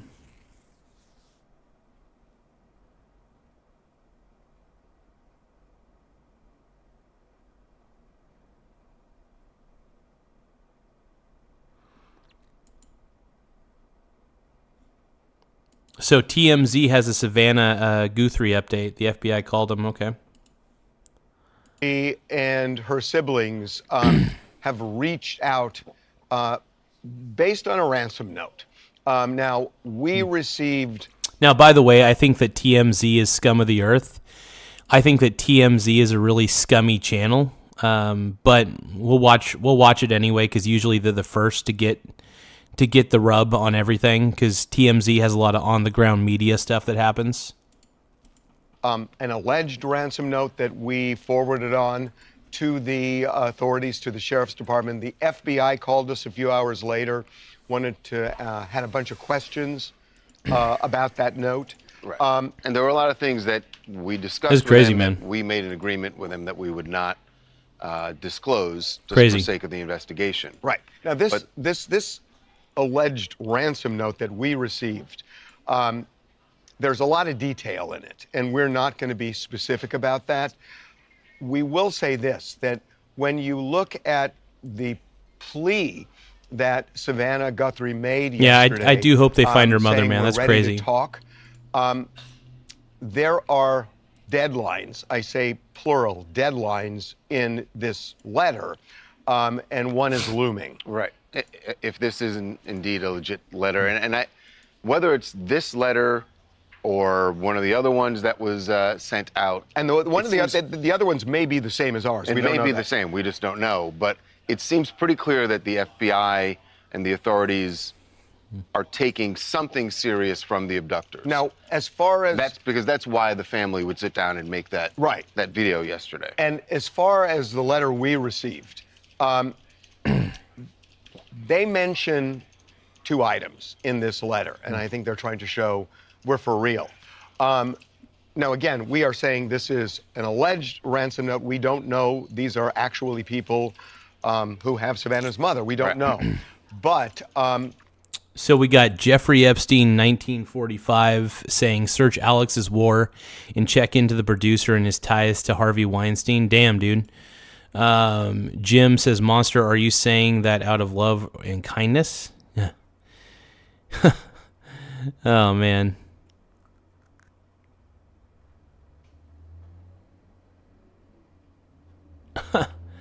Oh man, I don't know what the Loch Ness Monster is talking about on there, but you guys make sure you guys subscribe to the channel. It really does help the channel grow.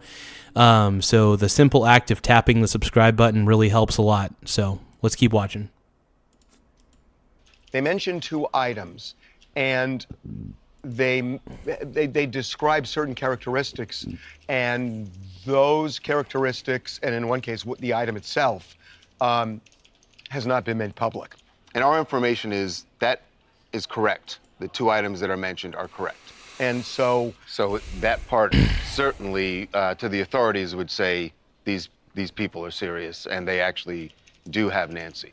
So the final thing about the letter, and again, we're not going to get into all the details, but when the family is reaching out to say we're ready to talk, this letter suggests no talk. That was made clear right at the beginning. Yeah, and so I think that the family sitting down and speaking that way, they are trying to change the minds of the abductors and hoping that they actually will, one, provide that proof of life, but also clearly there was an attempt to humanize not just Nancy, but also themselves to say, look, we desperately want our mother back. So whether or not that works. And one of the reasons that this alleged ransom note, it gives me pause, is that we didn't receive it until 3 days after the abduction. That is odd to wait 3 days if indeed they have kidnapped a woman who is elderly ill. woman who needs medications. That's crazy, dude. Crazy. Has a pacemaker. And if she doesn't have those medications, why would you wait 3 days? And again, I'm not saying we don't know whether it's legitimate, but that does seem odd that you would.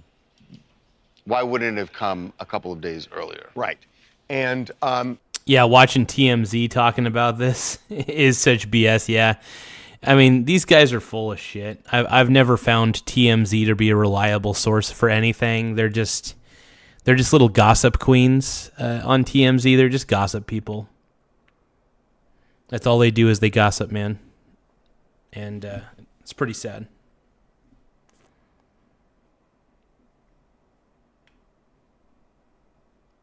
Biden was replaced.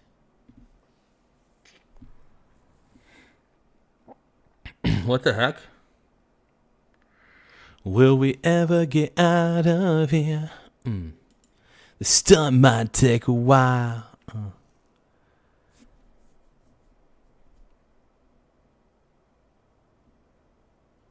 What the Epstein files show on video. That's going to be interesting. Holy crap, man.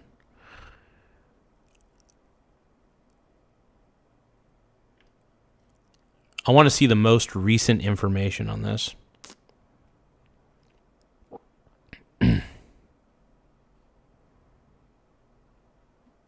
Oh, Bill Gates. Oh, let's see what the ladies at the View have to say about this. Let's enlighten ourselves with the ladies of the View. One of the dumbest shows on planet Earth, dude. One of the worst shows of all time. Let's rot our brains. I don't know what is worse, Skibbity Toilet or The View. To show up in the Epstein files, and both he and his ex-wife Melinda are responding about some disturbing emails about him that have come to light. Take a look. Whatever questions remain there of what I can't even begin to know all of it, those questions are for those people and for even my ex-husband. They need to answer to those things, not me. I left my marriage. I had to leave my marriage. I wanted to leave my marriage. I had to leave I felt I needed to eventually leave the foundation. So it's just sad. I was only at dinners. I never went to the island. I never met any women. Bill Gates, we don't believe you. Dude, Bill Gates, we do not believe you at all, bro. We have zero faith in what you're telling us, bro. So, the more that comes out, the more clear it'll be that although the time was a mistake, it had nothing to do Absolutely, with bro. that kind of behavior. God damn it. I know nothing. I did nothing. Well, Melinda said that Bill I was not on Epstein's island. I was not. needs to answer to questions about these allegations. As we keep saying, they all need to answer about these allegations. And do you think his denials in the interview are enough? No, I mean, people can read what the Department of Justice itself released in terms of the Epstein files and Bill Gates. It's written right in the emails, and I do think that he needs to answer to it. It's unfortunate that Melinda Gates. Research Caspa. Caspa will replace Bitcoin. It sounds like Caspa sounds like a Ponzi scheme, bro. Bitcoin doesn't need to be replaced. It just needs to be eradicated. Cryptocurrency, all cryptocurrencies should just be eradicated off the face of the planet because it's really a stupid idea at the end of the day. On paper, cryptocurrency seems like an interesting concept, but in practice, cryptocurrency doesn't work in the real world, and everybody thinks it's a Ponzi scheme. So there's no point in even trying to sell people on any sort of cryptocurrency, because why would you sell anybody on crypto my grifto? Has said Straight I had up, to bro. leave my marriage in part because of his association with Jeffrey Epstein. And I think that is a pretty big statement. They have 3 children together. They were married 27 for years, yeah. 27 years married, 3 children together. And the fact that someone says, I understand that Bill Gates is denying the Epstein emails and says that they are completely false. They were released by the Justice Department, and I think he should answer to it. I like when they say I was not on the island, as if that's the only place any of this stuff could happen. Yeah, his homes, they were spooky. Everyone describes them, including Melinda Gates, as I regretted it from the second I stepped in the door when she met Epstein. Yes. He was abhorrent. He was evil personified. I had nightmares about it afterwards. And she only met him once. And well, Howard Lutnick famously said on a podcast recently that Epstein was, quote, the greatest blackmailer ever.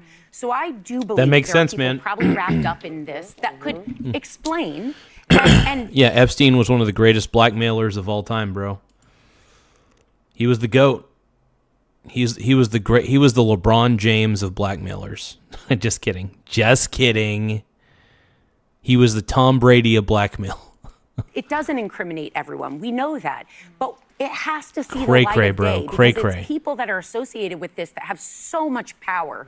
They're men, aside from Power Ghislaine and some of the- money. yes, And influence. and not accountable. So if you're embarrassed by the things you did, that is the least of anyone's concerns. There were women, hundreds and thousands of women abused that will never Girls. get that Don't part say of them. women. Girls, excuse me, Yeah. teenagers Yeah. that Children. will never get that broken part back. That's crazy, man. And that, let them be embarrassed. Let them talk in front of people. Air it all out. Yep. It also just, I know this is by no means the Absolutely, man. Everything that happened on that island is disgusting, dude. Disgusting. And it really does blow my mind. The whole situation is like it's so crazy, bro. So crazy. But yeah, it's freaking wild, man. But I'm going to eat my chili mac here in just a second. I got it in the pot. So I'm going to eat that chili mac, and then I'm going to chill the F out.